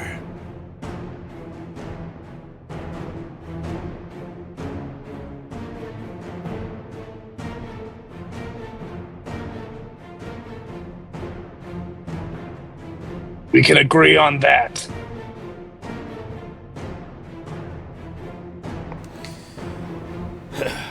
I cannot undo what has been done to your sister. Not in the state that I am in. But I offer you again. Let me free. You are the only ones that can do this. And I will seek to restore her.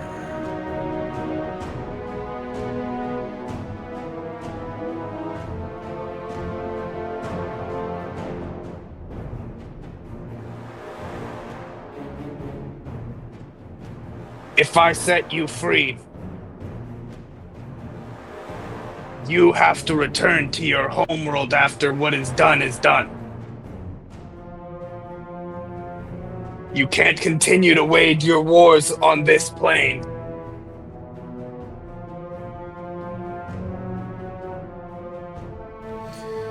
I must hold the step, but otherwise that is agreeable to me.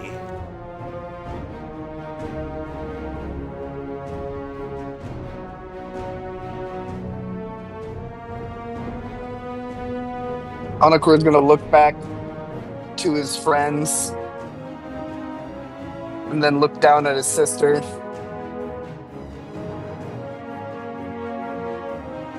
What needs to be done?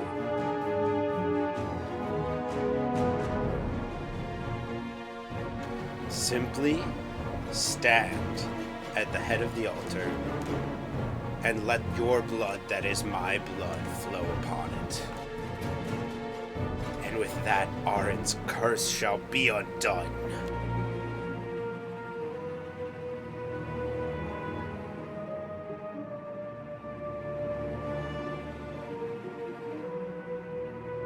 Onokor is gonna look back specifically at Valin and kind of give a look like, Are you okay with this?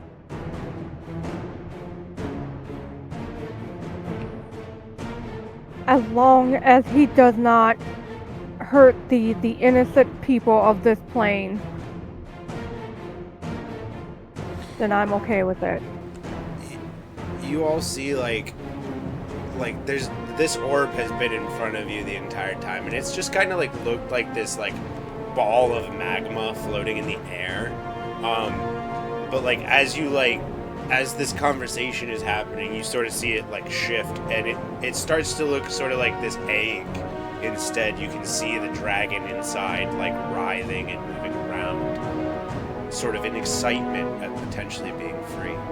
And he says, I have had long to think, and I think that Aaron may have been just in my imprisonment.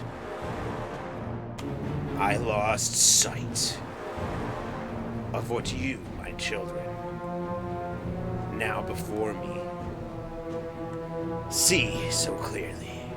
The justice, the honor. I lost sight of that.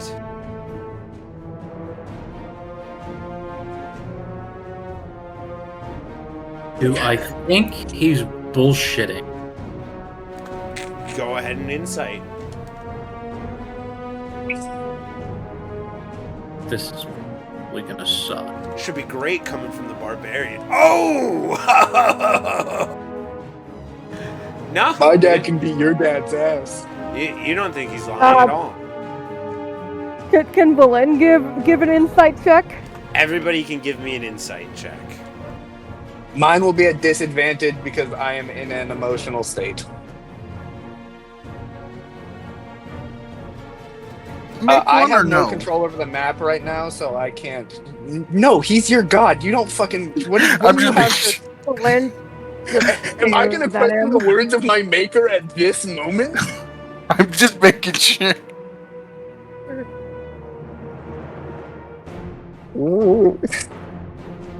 Okay, there we go. You can also open your character sheet on the Actors tab.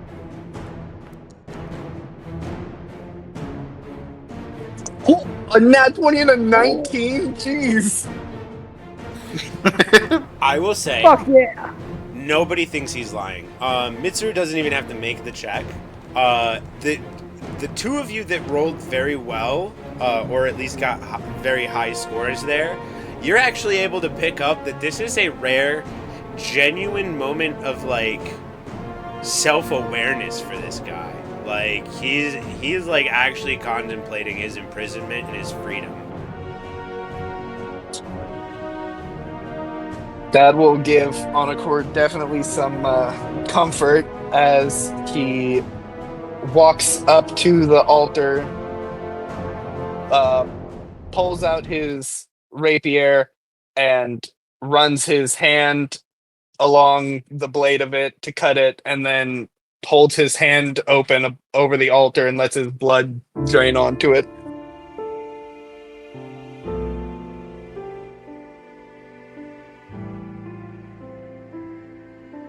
Alright, you all watch as Onakar does this.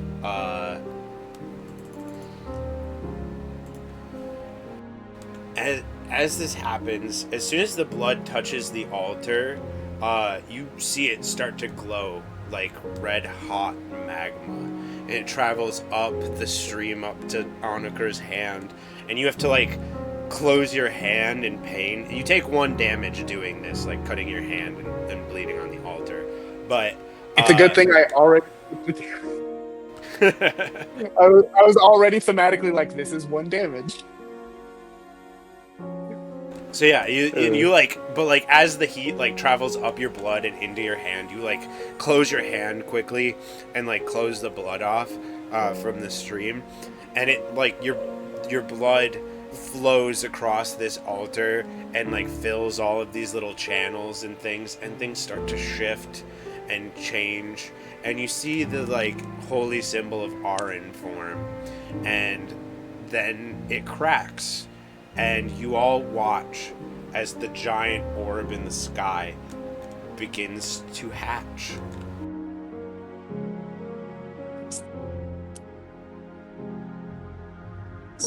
Avert your Is it like eyes. We don't need to see our dad getting born.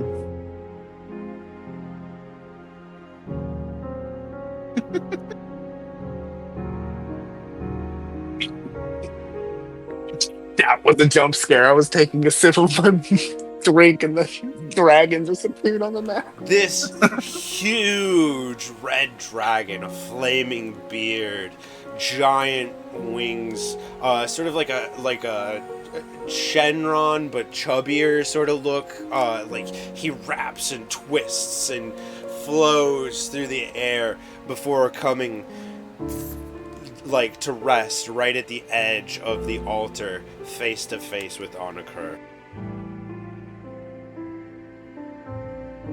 Anakur is gonna like take us like be taken aback a bit, but like kind of expecting something like this. He will not be like blown off of his feet. Well, hi, Dad.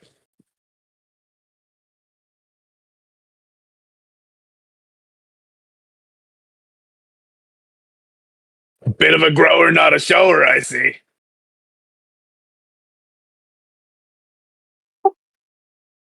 Mitsuru's just gonna Well. facepalm. Well, Oh, I thought Mr. was gonna my. punch me in the back of the head. She's gonna facepalm. Paladin punch to the back of the dome. Divine smite. He lets out like a booming laugh. Ah, so long have I been cramped. I shall take your jab. Ha ha! Hurt your wings, as they so say. Stretching they indeed need. You watch as he's holding on to the edge of this thing, like this dragon head, like stone, like altar coming off of the side of the volcano, and his wings just like stretch like a cat stretching in the sunlight.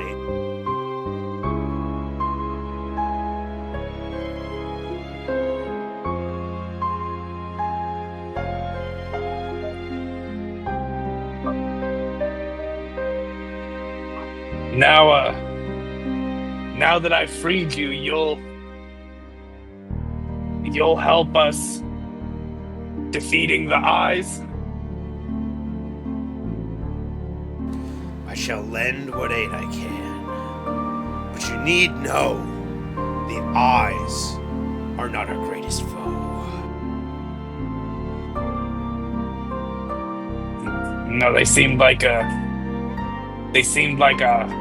high-level distribution agency at the best, but they are the big problem. They need to be dealt with for sure. But are you aware of the greater wheel?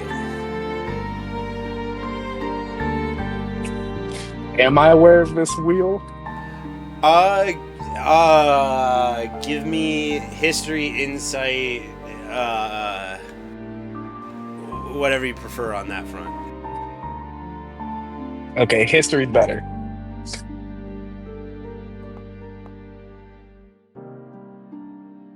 You think about it for a second and you're like, wheel. And you remember back when you were around the first tree, there was a mention of like something with time repeating. So you think about it like a wheel and you're like, okay, like if things are repeating, then that's rotating like a wheel. Is that what he's talking about? Are you he's back by the first tree? I heard mention of a time loop of some sort. Is that the wheel?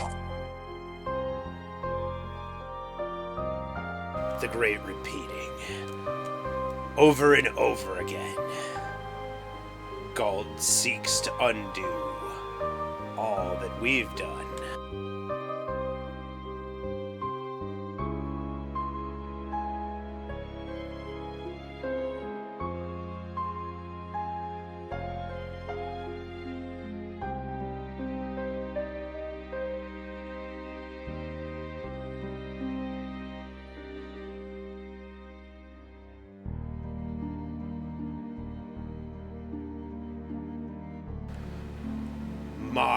creator.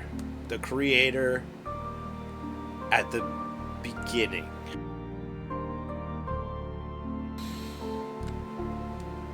He gifted us our worlds. And for a while, we all had our place. I stepped out of line and took from Shaden. And we began to fight over the Bias on our respective worlds, which led to the state of things as they are now. Gald tires of our lives. He views us as lesser. And so, every time we get to the precipice, he restarts it all, hoping that something will change.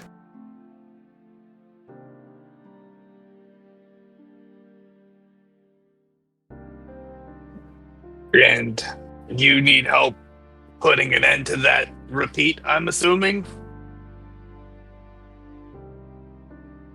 Yes. Things must change. We must step forward into a future. One shaped by the lives of those who walk the mortal coil.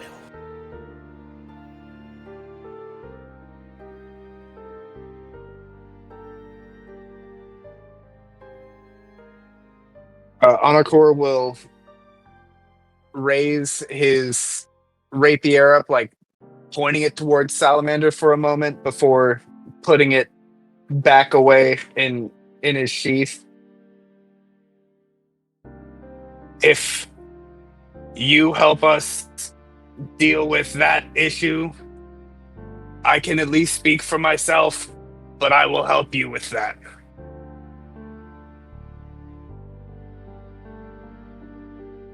Ha ha ha! It comes to fruition. I believed, but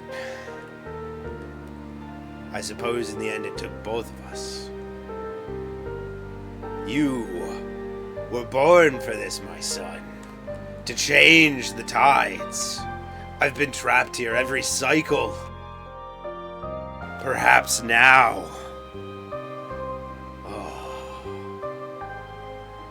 But I am of my word.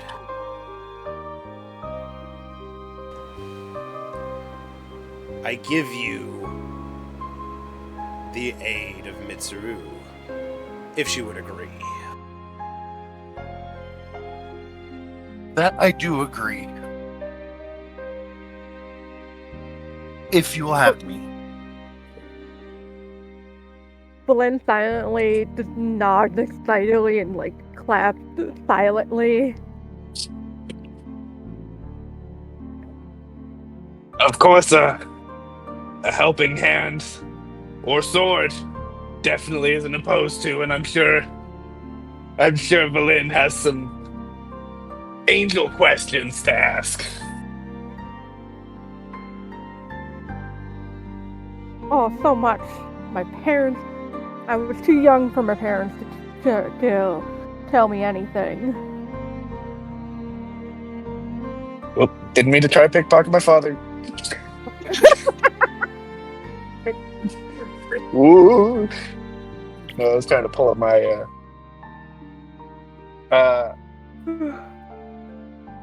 Had no pockets. I have what this afflict the magical eye, the affliction thing that's on Almura. Would you be able to, or would you know if I would be able to cure that with a greater restoration?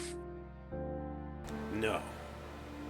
She would not be cured with a greater restoration. Your sister has a piece of the god that infected her still inside. She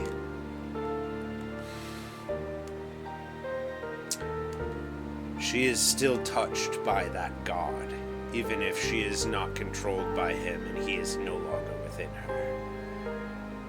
a piece of his corruption remains. I've already exerted my will that I can to prevent it from spreading. But I shall seek how to undo this affliction.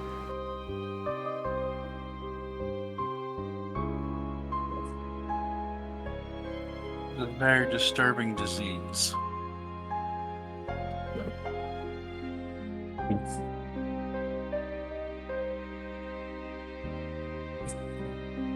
Do you know where the men that did this to her are? To the south, across the river, after the swamp. They're in a place that the Zelkins call the frontier. At least now. They travel. All of the eyes are still on north. The Oasis tribe was destroyed upon creating the avatar that took over your sister.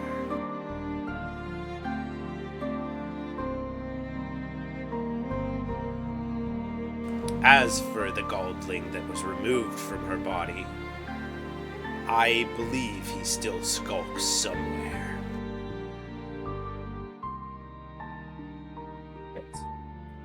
What was his last location?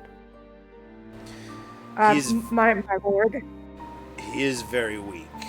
It is impossible for me to sense. He is out somewhere. I know he exists still. But his location eludes me. Is there any way we could be able to identify him?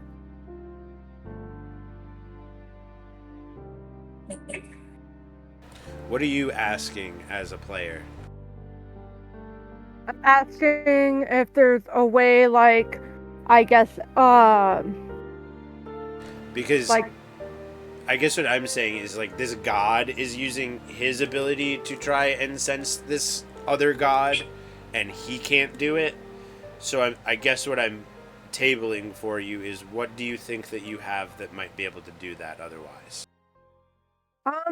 I guess like some type of visual, Like Visual- identifying marks.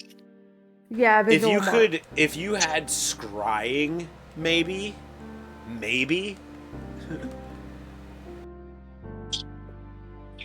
But I don't think any of you have the ability to scry.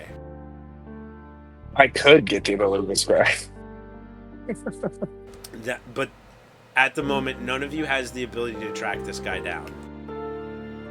It sounds like he made a deal with the eyes in order to get put into your.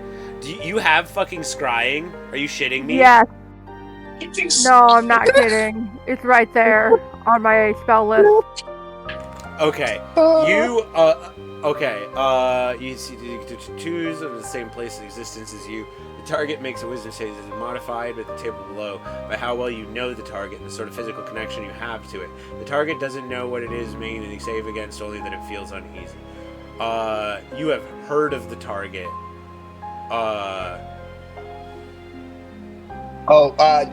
Do you have a focus worth 1,000 gold, such as a crystal ball, mirror, or well-fitted font? Ah, there you go. There's the kicker. There is a material cost to that. You need your hoodoo hocus pocus crystal ball that you better put a napkin over, otherwise it'll light the house on fire. I guess I need to look first for a crystal ball There as you go. we're adventuring. Yep, that is on the table. It is something that you could attempt to do because people can be looked at. Like, it would give you the ability to see and hear him wherever he is. Okay. Is there any sort of boon you could offer me?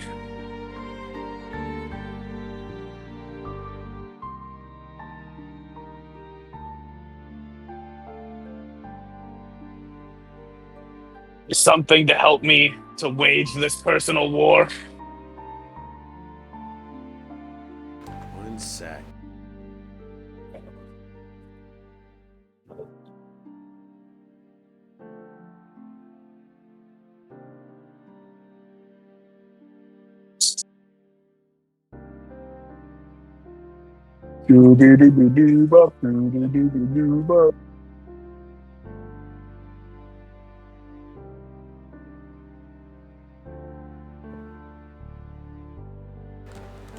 Hold out your rapier. Onakur will take out his blade and give it a quick wipe just in case to make sure that there's no blood on it anymore. Like wipe it off on his pant leg and then hold it up as if he were like offering it.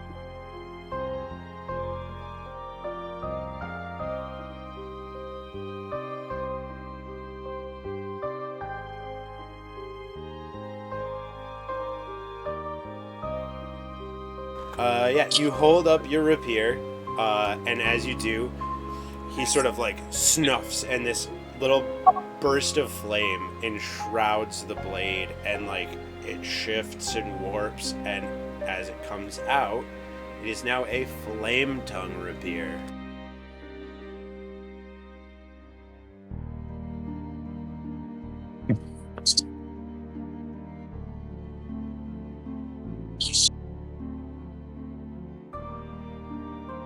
After he sees it finish doing its like transformation, Anakor will do a flourish with it and carve an A into the ground with it. Just really quickly, slash slash slash to make an A.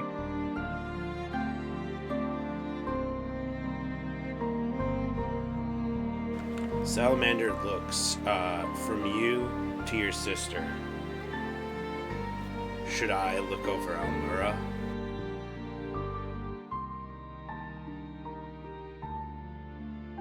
Yeah, I think that would be best for the time being.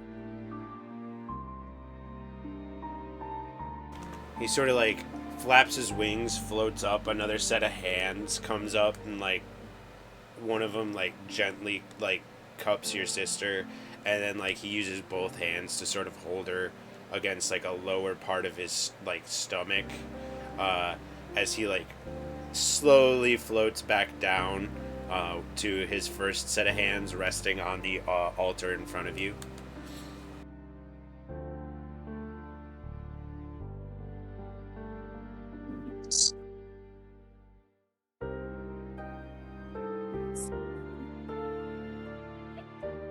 Thank you, Father.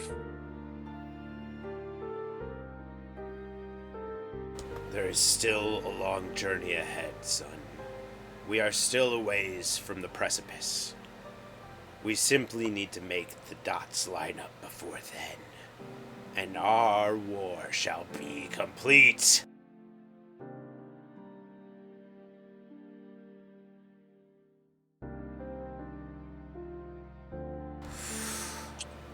Seek ye those that did this to your sister.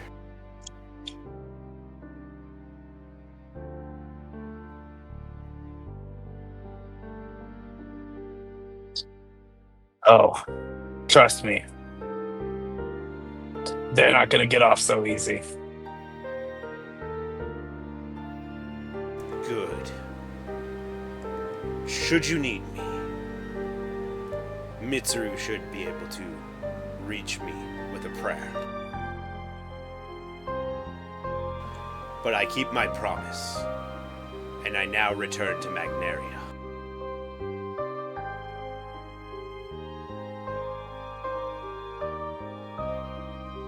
Have you any parting words for me, son?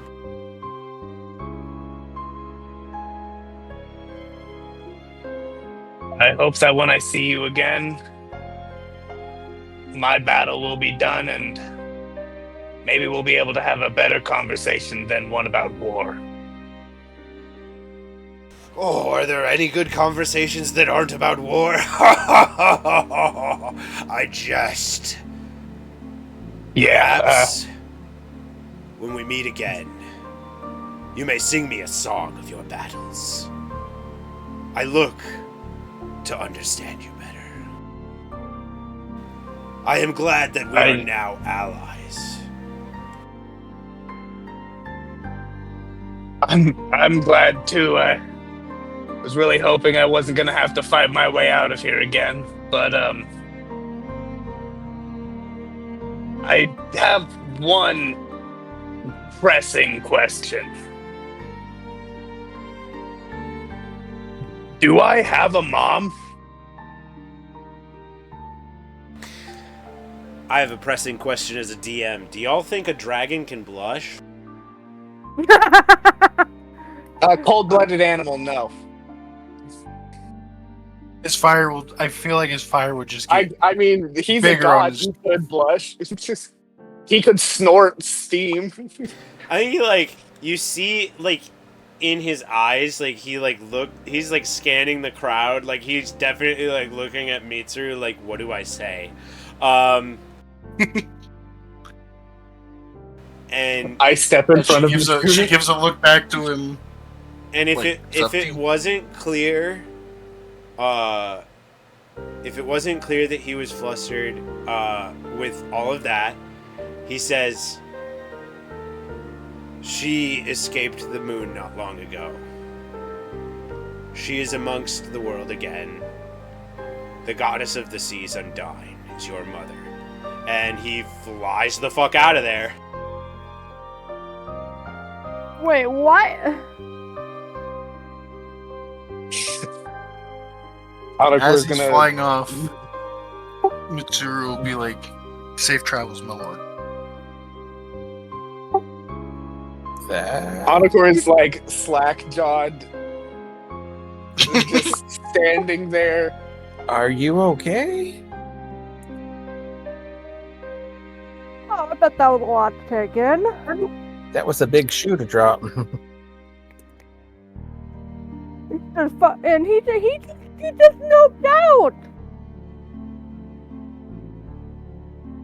Did I see my mom? What?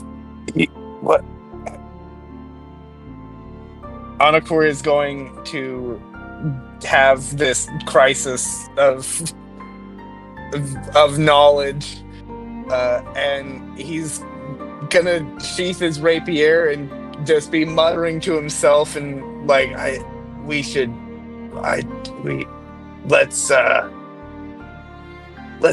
go to the hot springs. I hear they're fantastic this time of year.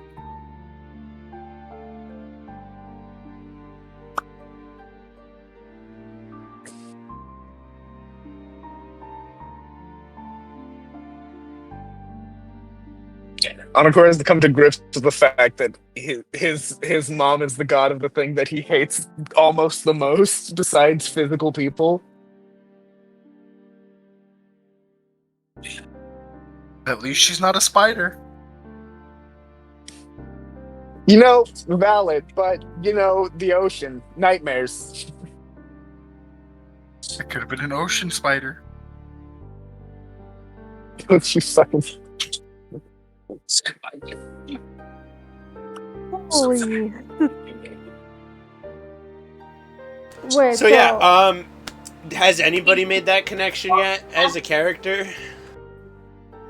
I think Valin did. She's flabbergasted. So your parents are both gods. Then does that make you a demigod or a full god on a curve? I think that you would know that answer, Valin. Your original god, Arin, was the daughter of two gods.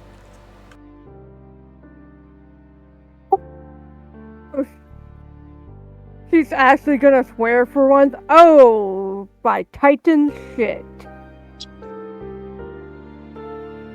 It's like a toddler learning to curse. They just don't know when to use the words right. Am I supposed to bow or something? Please don't. That's far too formal for what you've seen me do. I don't want that to change anything. As far as I'm aware, I'm mortal. I haven't been killed yet, but I don't want to test that theory just yet. I'll save it for when that really needs to happen, but yeah, as far as you guys are concerned, I'm your dragonborn bard.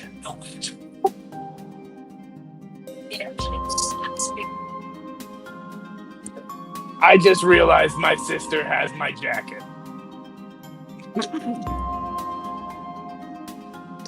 I'm just in a leather vest with shoulder pauldrons. My arms are exposed.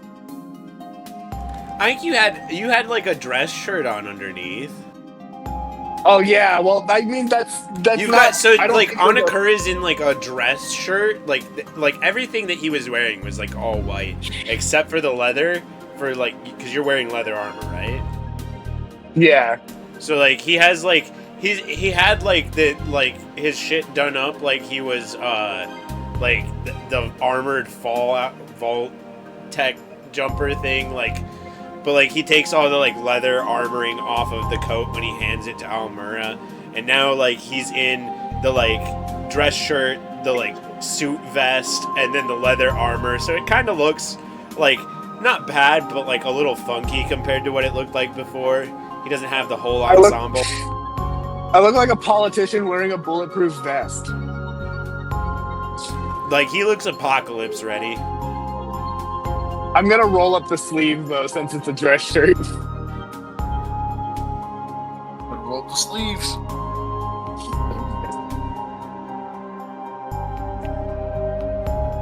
I guess after we hit the hot springs, we might head towards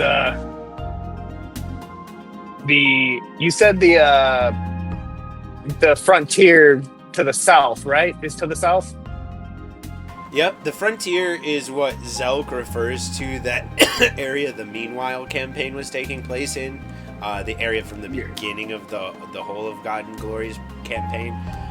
So it is like Riverport, the Trebia, the like Goblindale, all of that area is the frontier. And we can reach there as we like get through the swamp. I'm sorry, guys. I've been itching to explore the swamp since Rose created it. Yeah, if you guys are wanting to trek your way there, you can head south through the swamp and everything and like go that way. If you really want to, you can try and cross the Hotfoot Steps down to the swamp, but that is going to be a bad time. Would it be so? 1 second, let me look at this map here. The path of least resistance will likely be heading down through Firebrush, past the Peace Springs, and south through the Feeling Flower Forest. Okay, so the hot springs would be on the way through there. Cool. Yes, sir. As long as going through the hot springs isn't a, like, big, like, beeline away from it. No, if you take trails, it will actually be on the trail on the way back. I need to be right back real quick if you all want to talk about if there's anything you want to do on that path. And I should still be able to hear you all. It'd be... Alright. I know for Valens, he is gonna keep an eye out for Crystal Ball as the adventure proceeds through, because she wants to find that Goldling that decided to fuck up your sister. Oh yeah, no, Don't worry. In Anakor's head, the hierarchy of people that are going to be impaled by him is the people who put the Goldling in his sister and then the Goldling. Better. I just had the most terrible realization with the swamp. Berlin has Isolde now. I swear, if there's ever anything related to the fucking never-ending story in there, I am gonna flip. Damn it, Rose! Ooh. So with the flame tongue rapier, you have to like essentially it has like a phrase or like a spell or a command that you say to it. Yeah, you speak a specific command to ignite it. It's gonna be in order for him to activate it, he'll say burn Almura. He'll name the rapier after his sister. Oh, that's sweet. Alrighty, nice.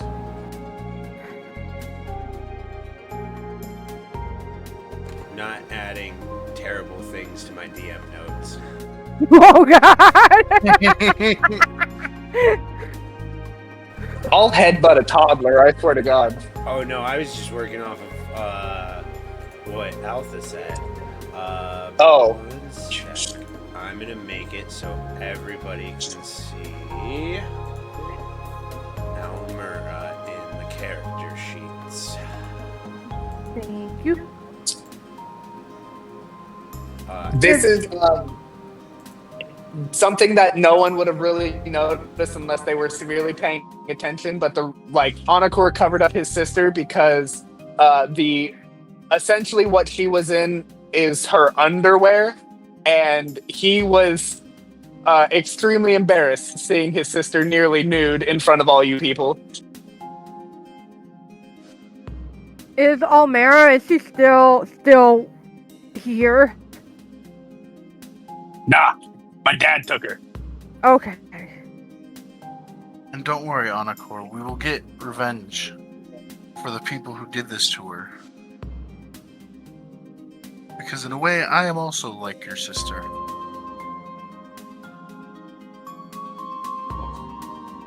And you two are... No one hurts a family member of a family member of our group. Anakor will put a hand on Mitsuru's shoulder. If you're created from my father, I consider you blood. We may not look the same, but you're a sister to me, and I'll be a brother to you. And we will find the bastards who did this. That's right. Oh, that is so sweet! I hope you two are going to be the best siblings. Well, on top of oh no, I'm sorry, I'm already blanking on her name. Mitsuru? No, the other sister. Almora. Almora, thank you! Yeah. Oh, and just for sake of John, me and Almora are twins, so we're like identical twins. She's literally just, the only difference is she has a chest. And she's slightly shorter than me. But she has a bit of a chest, just because she's a dragon, so like the lizard, no boobs. Yeah. My lizards don't have boobs. At first glance, they might just be meaty pecs. Could be. You guys aren't weak. Well, she was more of the book nerd, but she did get it to become the avatar of a god. So I don't know how. Well, yeah, I don't know how much that would have affected her muscle structure. Did she get gains? She looked stronger than last you'd seen her. That's I will good. tell you this: your sister was very strong. Yeah, we don't know how that fight went yet, but it could have gone very bad. That's for the prequel series. Sneak fucking preview, everybody. Fucking make sure to tune in to Meanwhile next time on Meanwhile.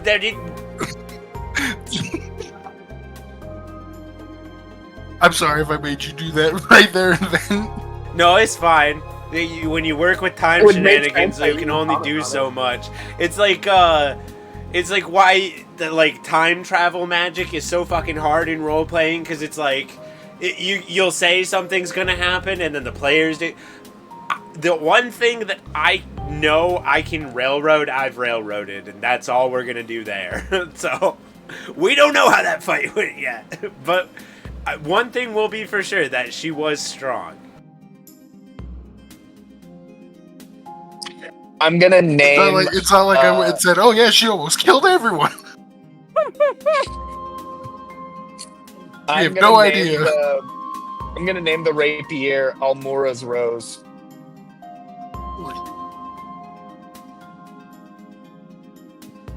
Ooh. Edited. Get edited. Idiot. Okay, so here's my thoughts on this, because we don't have Graveheart with us right now. You wanted to check in with the Knolls, so Yeah, we can do that first. So I think what we'll do is we'll do the check-in with the Knolls, and then we can cut there for the night, so that Graveheart is here for the bathhouse. Or wait, Yeah, for the Vinding. let me check something, and then no.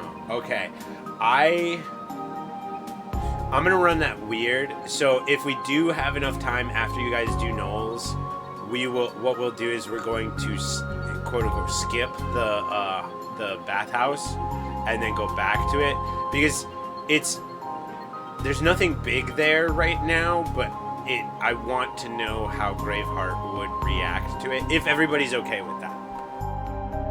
Oh yeah. Oh yeah.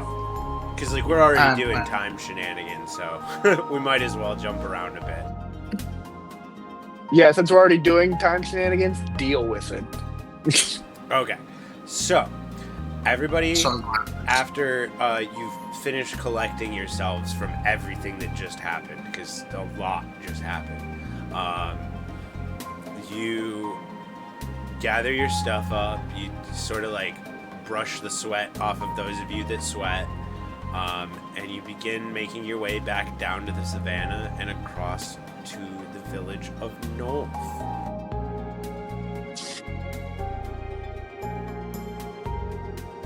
And once again, as you're like crossing the savannah, Philip is like out there like frolicking with the other dandelions.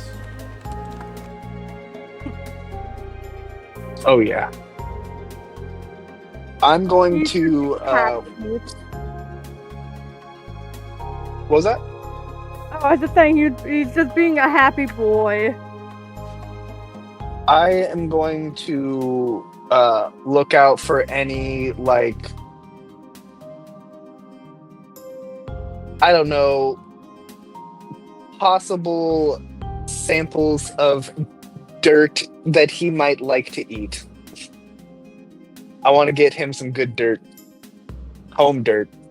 give a jar of See, it. so what I picture you doing, because you've been carrying around this like earthen vase for him in your bag or whatever. You like dump the dirt that you have in there out or whatever, and then you like shovel some new dirt in. Yes. He's got a jar of dirt. Yeah. For tax purposes.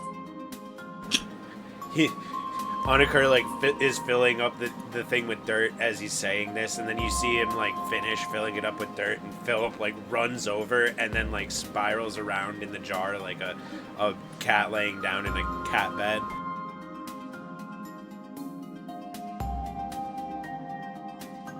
Give him scritches. And it's almost like he like magically like roots himself into this soil. And he's got a little happy cat face on.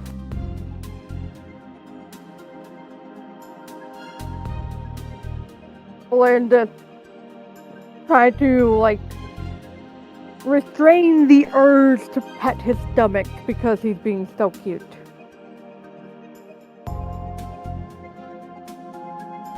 You reach your hand out to touch the cat belly, and it like goes ah, and you pull away quickly. Okay. I heard the boundary loud and clear. I pull out some of the catnip and hand a very tiny bit to Valin and be like, put this on the palm of your hand and let him lick it. While he's licking it, you can get a belly rub. She proceeds to do as he instructs her to. Please let me pat the belly. Please let them pet me belly, as he's like says underneath her breath. Yeah, he like lets you do it, but he's like growling the entire time he does it, like a chihuahua that's upset about being petted. But he's too preoccupied with the catnip. I'm only totally. Like, I don't know about this, but I got catnip, so I'm gonna focus on the catnip. And she only does it for like a brief time, just as like I know you don't like it, but thank you for letting me pet you.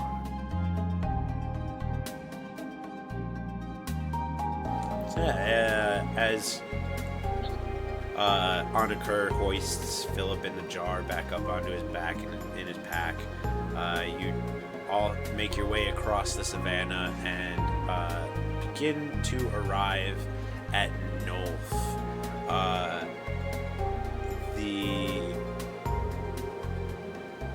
guard, I believe his name was Saws. I think it was Saws Rockpaw. He hails you, like he raises a hand in the sky, recognizing at least two of you. I'll wave back. Well, then waves and shouts, "Hello!" Yeah, as you get close enough for him to speak with you, he goes, "Didn't think we'd see you again after you wandered into the Weald." Neither did we, but important stuff actually brought us out back out here for a brief moment. And and since we were here, we thought we might say hello to everyone.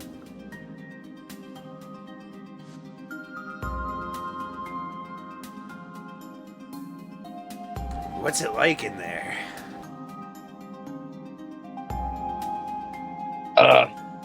Pretty crazy if you don't have a special candle. Yeah, I guess that candle was special. You said it was, but I didn't think a candle was gonna get you through there. I lean in. I'm gonna let you in on a secret, bub. Neither did I. It was by the grace of Aaron, but now Titan, that we were able to get through. By the grace of Aaron, but now Titan. We are now.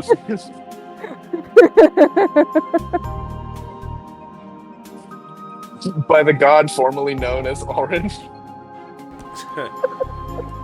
I think at that point, like, Sunky spots you all from, like, across the camp and comes over, like, arms out for hugs and shit, and, like, bear hugs people against their will. You get fur in your mouth, like she's like a shedding dog.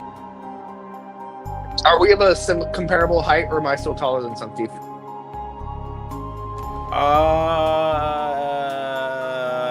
I have to check how tall Sunky is, actually. Because if I'm taller, I'm picking him up in a hug.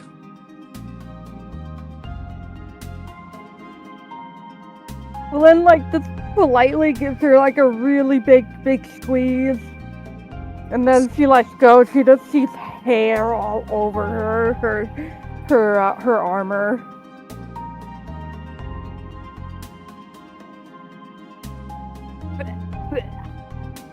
Sorry.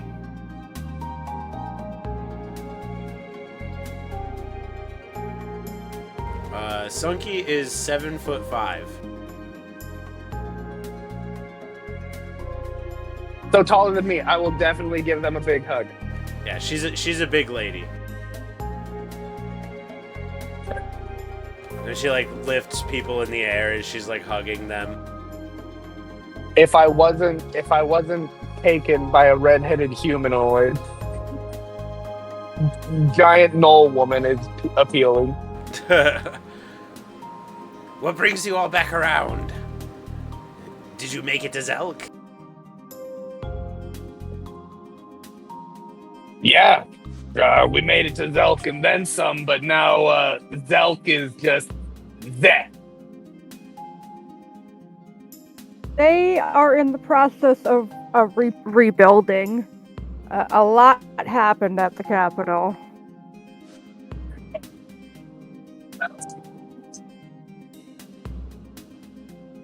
But It has been a long time. Better.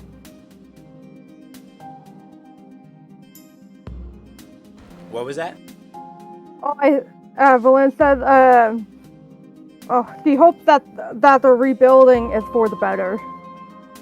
For the future of the country and the citizens. With Androx at the head, I'm sure. With Androx at the head, I'm sure they're going to be doing good.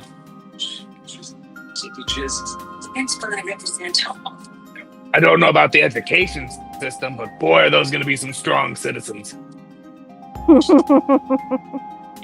Oh, I'm sure there'll definitely be people to make sure the education continues on strong. Maybe even some new education. I pray that is the case.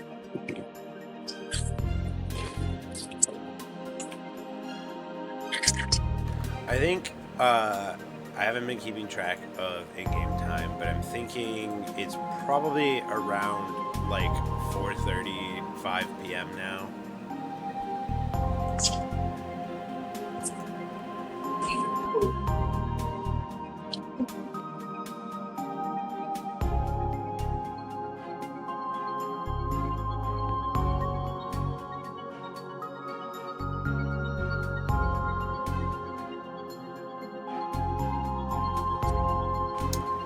What brings you all here?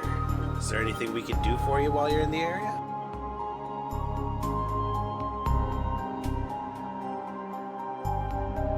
Well,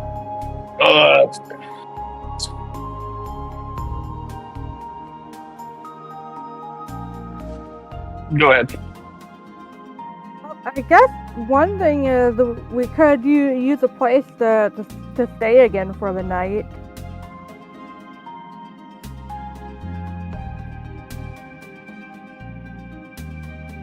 Well, you're always welcome here, that's for sure.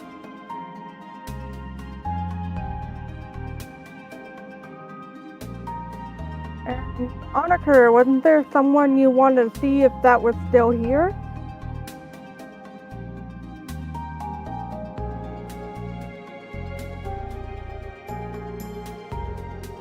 I just had a brain fart, did I? I don't think so. I think you all discussed Faye, who was here last session. It got discussed because you were making a joke about skipping like in the Wizard of Oz and you needed a Warforged. Like, Yes. Is the Warforged still around? oh yeah, he's knocking around somewhere. Maybe cutting some wood, something. So I see he found his home then. All right. Well, he was friends. I had a with, feeling. He was friends with my great grandmother. That's a lot of great. Your lives are short and precious. Yeah, and he's been trapped in some weird space time ship thing. Bro, I don't understand chronomancy. I don't think most chronomancers understand it, really. Yeah, I can do like burning hands. I can do burning rapier.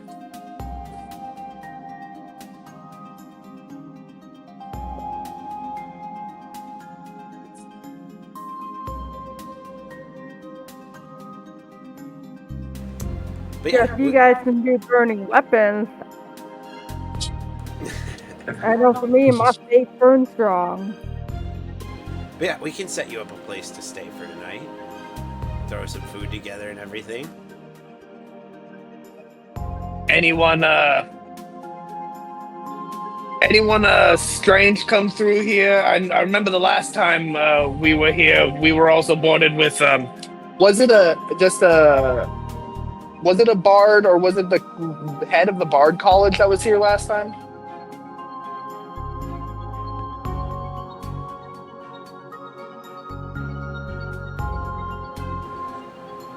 I don't. There was a person here who told me about the college. I don't think you talked to the head of the Bard College was in Char. So then Bard? To the east. On the Was- northwest. What's that? I was like, wasn't there a human here staying at the, like, there's an inn here that the human was staying in? Or was that, No. am I thinking Char? Yeah, that Am I was in- thinking, okay. Yeah, that was in Char. He was having when you came down for breakfast, he was having breakfast. And he Yes, acted yes, okay. Really funky, and then ran crazy because he was high on Furbus's weed. Nice. Same, brother. But yeah, no. The people here is the gnolls. There are regular gnolls, and as you guys are like crashing for the night, there are also these giant guinea pig gnolls that are like, they're just guinea pigs, but they're like gnoll-sized guinea pigs, and they're just chilling with the regular gnolls. Like, there's no difference there. The ones that know Valin greet her, having met her in the labyrinth. And like she proceeds to tell them that of her new fate, what happened to Aaron, and she like tried to spread the message. Yeah, you Like you should totally try out this new fate. you find one spunky veggie masher very excited to talk to you about anything. Although you find that they keep interjecting your conversation about your religion and everything, talking about eating various greens from around the area. She like nods like showing that she's paying attention. So yeah, you as everybody's doing whatever they're doing throughout the night, Valin and this giant guinea pig are just talking back and forth. Valin talking about her religion, and the guinea pig talking about eating vegetables. What did everybody and else? she's like asking like, sorry. What did everybody else want to do for the night as you were crashing in Nolf? I feel like I would just be searching, like, not searching, but just looking around the town. Yeah, it's not really a town as much as it is like a fortified encampment. There's like logs jammed into the ground around the outside. The like huts are made out of like tanned skins and like bone and shit. There's a big fire pit in the center. It's like, you're adventurers for the most part, most of you. Like, you're used to like camping outside. This is like just barely a step above that. Rude yet effective.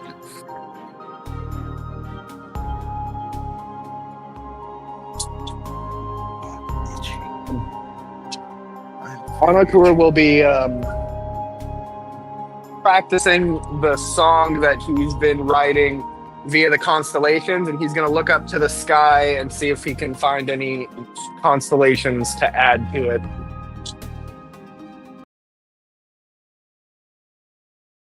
The sky above Nolf isn't too far from the sky above Wold.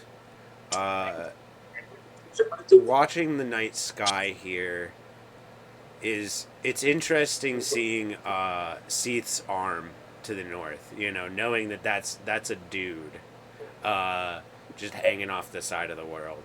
Um, you you could see some stars to the southeast and maybe a bit to the southwest that you couldn't see like past Seath's arms before. There's not a whole lot here that you couldn't see in Bold the first time you sat down to look at things. You imagine that like if you were to make it back to like Zelk or further south, you might see some different stars that you haven't seen before. Cause like you've basically you've looked in Bold and then you looked on the near the world anchor, right? Yeah. Yeah, so like you think that maybe like if you had like gone further to like east from the first tree, like you could have seen some stuff you haven't seen before or stuff like that. But yeah, like there's to the southwest and the southeast, there's a little bit more stars there. If you would like to continue to work on like perfecting this song, go ahead and give me a performance at disadvantage. While I'm getting that from on occur, after Mitsuru, Valin, on occur, Mika, what did you want to do for the night? I wanted to.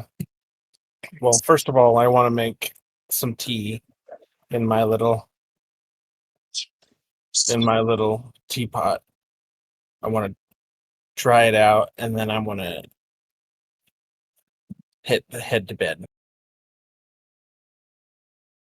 Are you making the tea that you got from Odalia? Yes, and I'm going to remember her everything that I've gone through so far. I'm gonna be Yeah. thinking about. As you drink this tea, it's like the first time that you sort of feel like you're resting the same way that you would have at home. Like it feels like a little bit like you're at home again. It's just very nostalgic. You haven't had this since you left, like before everything happened, um, and you didn't have any with you when you left. But this was something that Odalia always gave you because she always knew you really liked drinking tea. Uh, but as your living teapot brews up your tea, it toots a little sing-songy as it dances around, perfectly steeping the tea, and then pours it out into little cups for you.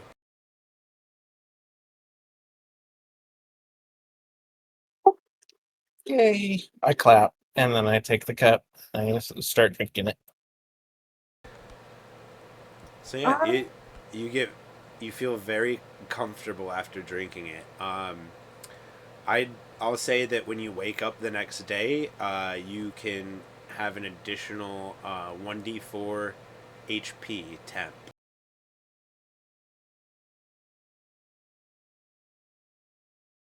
Uh, and you said you were going to sort of crash after you had your tea, so I imagine you sort of like curl up somewhere, you know, in like a little hut that was set aside for you all or something, and your teapot cuddles in with you, keeping you nice and warm.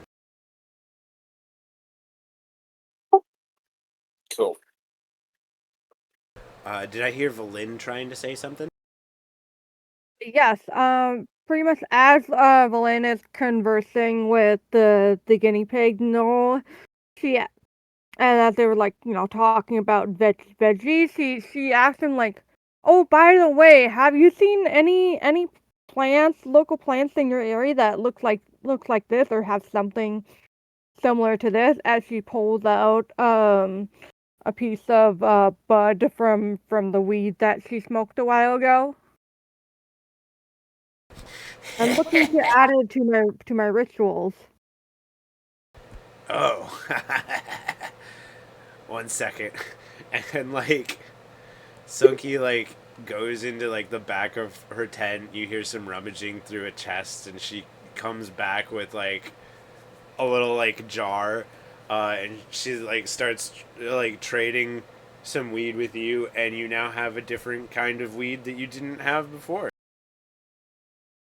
Exchange. Evelyn would like to give Sunky some of her apples. Let's see, how many do I have?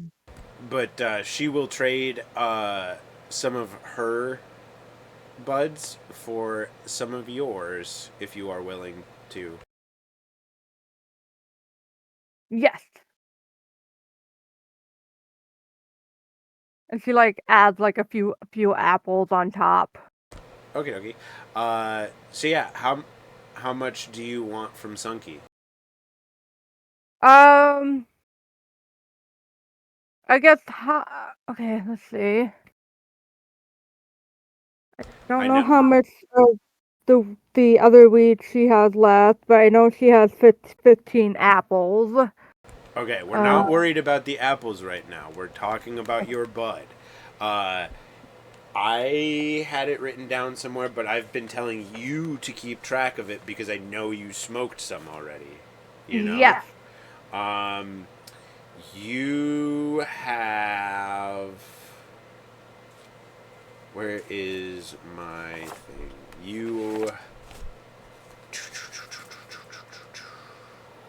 fucking A.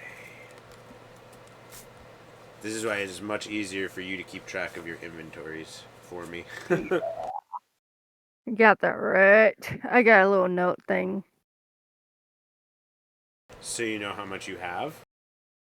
No, I just you said like I need to write it down, and that's what I'm trying to proceed to start with.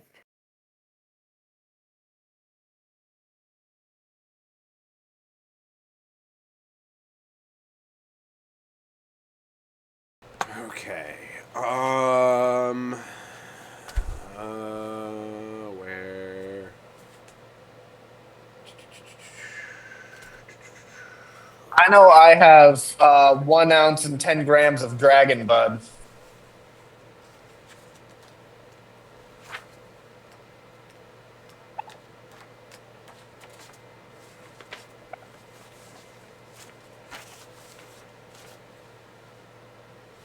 I think we had taken an ounce of bud, and I think we would have only smoked maybe 2 grams of it. Okay. Because we only did like the one joint, or like like the one round. So I'd say 1 to 2 grams is fair.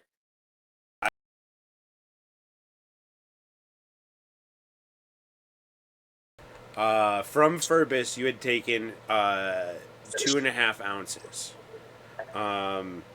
So, I don't know what Valin was carrying out of that because I think you guys split it up between you, right? Yeah, I think I we believe did. so. So that's probably why because from that she had taken a half ounce of dragon bud. So if you had extra dragon bud over what I gave you in the beginning, that would probably be the reason why on that. You had found 1 ounce of Earth Mother, a half ounce of Dream Door, and a half ounce of Fade.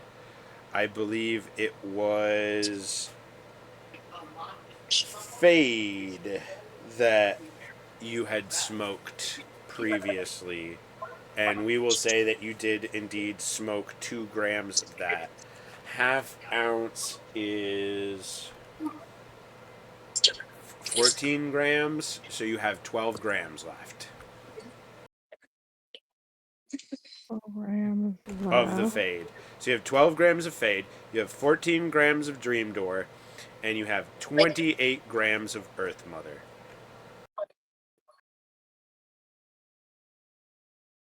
Okay, I don't have time to write all those names down, but I did write them down, the numbers. Okay, so. And that's already counting the how many grams she's Valendari smoked, right? Yes.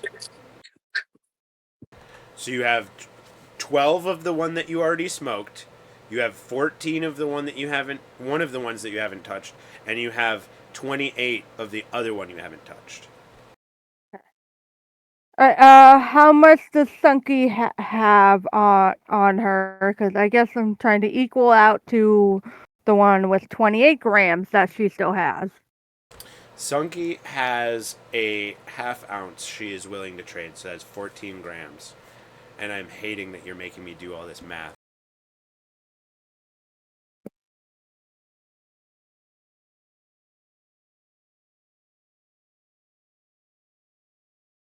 And you and Anakur both have seen enough of it by now that you know that what Sunky has is different from what you have.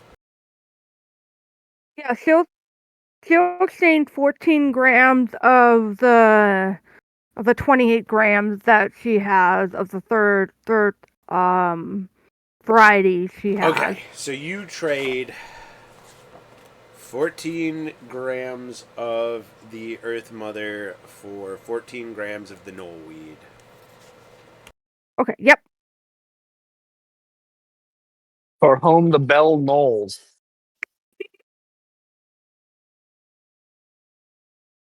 I'm sorry. You're good. Mm. Mm.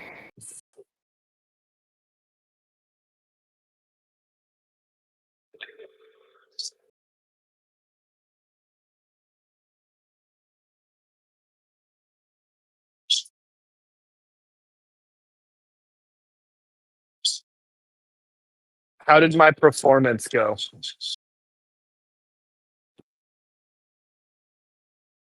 Uh, I rolled a 23. That was at disadvantage? Yep. Wow. I have a plus 13 to performance. Oh, okay, so it was still a 10. So yeah, you're like starting to like having more things to like work with is definitely like helping you round out the song more. But you definitely feel like you're gonna need to work on it longer, and you're gonna need to see more sky to like really make this something air quotes magical. Yeah.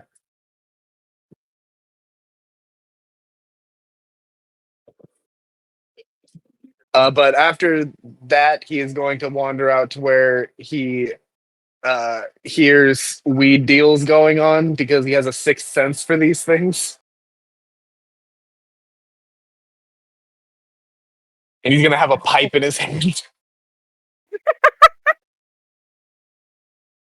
Yeah, so Well, Valin has just traded 14 grams out of the 28 grams she had of the one of the weeds that you haven't tried, but it was the one that you had the most of, for 14 grams of a new weed that Sunky had. and Willin is going to proceed for the night to try out this new strain with Onaker. Okay, good thing I brought my pipe. All right, who all is partoking? I think Mika already passed out, so I don't know. Would Mitsuru like seeing these guys sitting down to like smoke? Is Mitsuru gonna hang?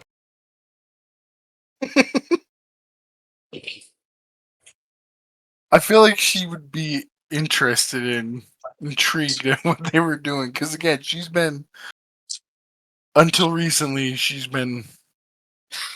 I'm sure opium dens existed.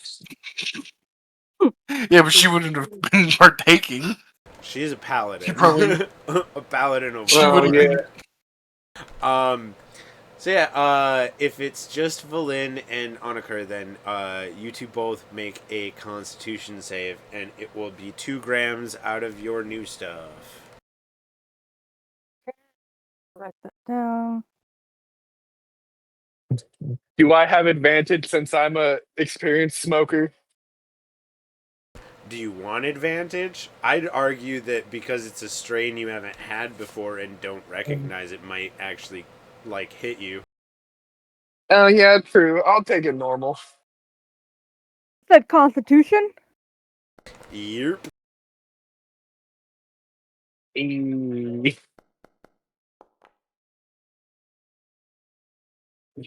All right. Yeah. Let's play a quick thought game here. Name an animal. Chipmunk. Cheetah. All right. Valin thinks she's a cheetah, a were cheetah, and Oniker believes he is a were chipmunk right now, and you both believe it is a full moon, and you are transforming. Anakor is going to crumple into a ball and just start rolling around towards the nearest tree.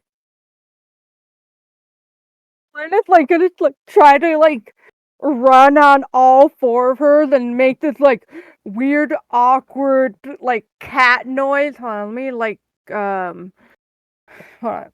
Let me get My pull duck fell. YouTube up. She does meow. Or... Where'd my duck go? Is that my little duck? That is my little duck.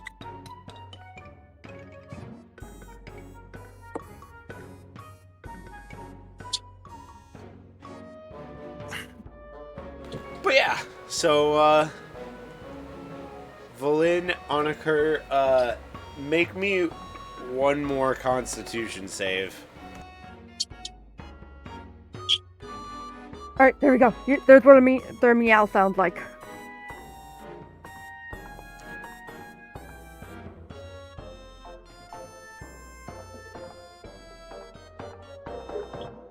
And all the while, Mitsuru is just sitting there watching.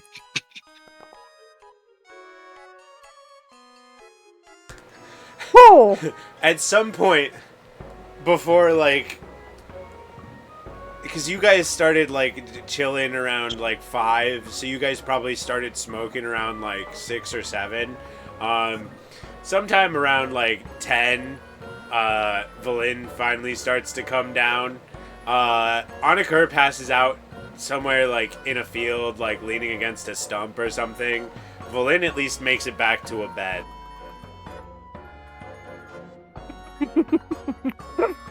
It's not the first time. But you both feel well rested enough. Like, thankfully, Oniker, while you did fail to make it back to the camp for the night, you did score well enough to at least get well rested.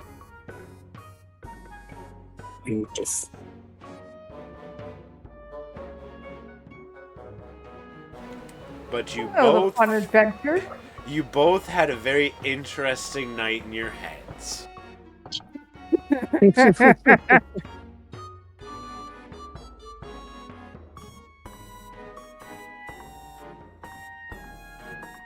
Valin like wakes up with like a dead vole on her chest, like. Wait, dead what? Vole, V-O-L-E. V-O-L-E. You thought you were a large cat. Voles are a mouse.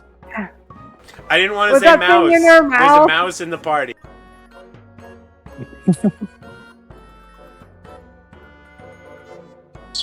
I'm a.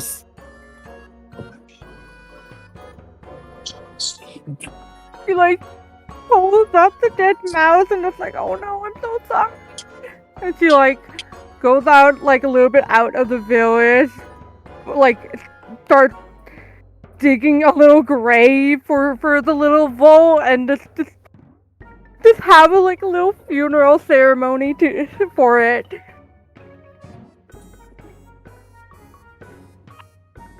Anakor will play a song. Please forgive my transactions. I know not what I did.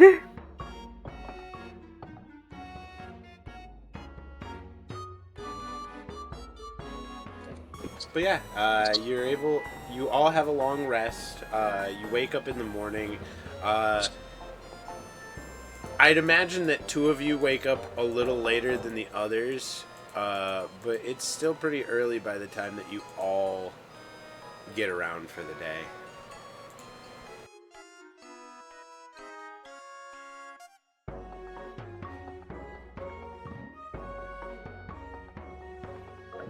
That performance was for how well I did at the Vol funeral.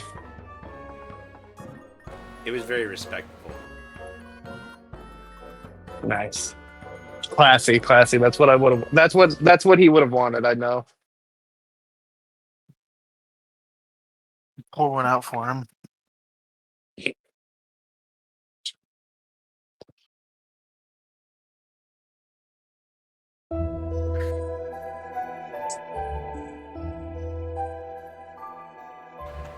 Everybody gets around the next day. You say your farewells to the knolls, and you begin trekking south, knowing that there are enemies on the frontier. We will hop past the bathhouse, unless everybody wants to call it here for tonight. Otherwise, we will move along to the Feeling Flower Forest. I would like to call it here for tonight, for Rory. You wouldn't call it. Yeah, I have to go and bring stuff to my dad. He's in the ER, so. Sounds good. We'll call it there for the night then, so we don't have to skip over anything and jump around a bit. I will see all of you next on Tuesday for the next Meanwhile campaign, where we will find out, hopefully, how that fight went. Yeah. Meanwhile, in the Legion of Doom. Oh, the session was so good with Anarker and his dad. Like, holy shit. Yeah, that was really awesome. To anybody watching on stream, thank you for tuning in. Appreciate y'all. Have a good one until we see you next time. If you're watching later on YouTube, make sure to like, comment, subscribe, all that jazz. Helps us out. But we appreciate you all. Have a good one. Bye. Bye. Goodbye.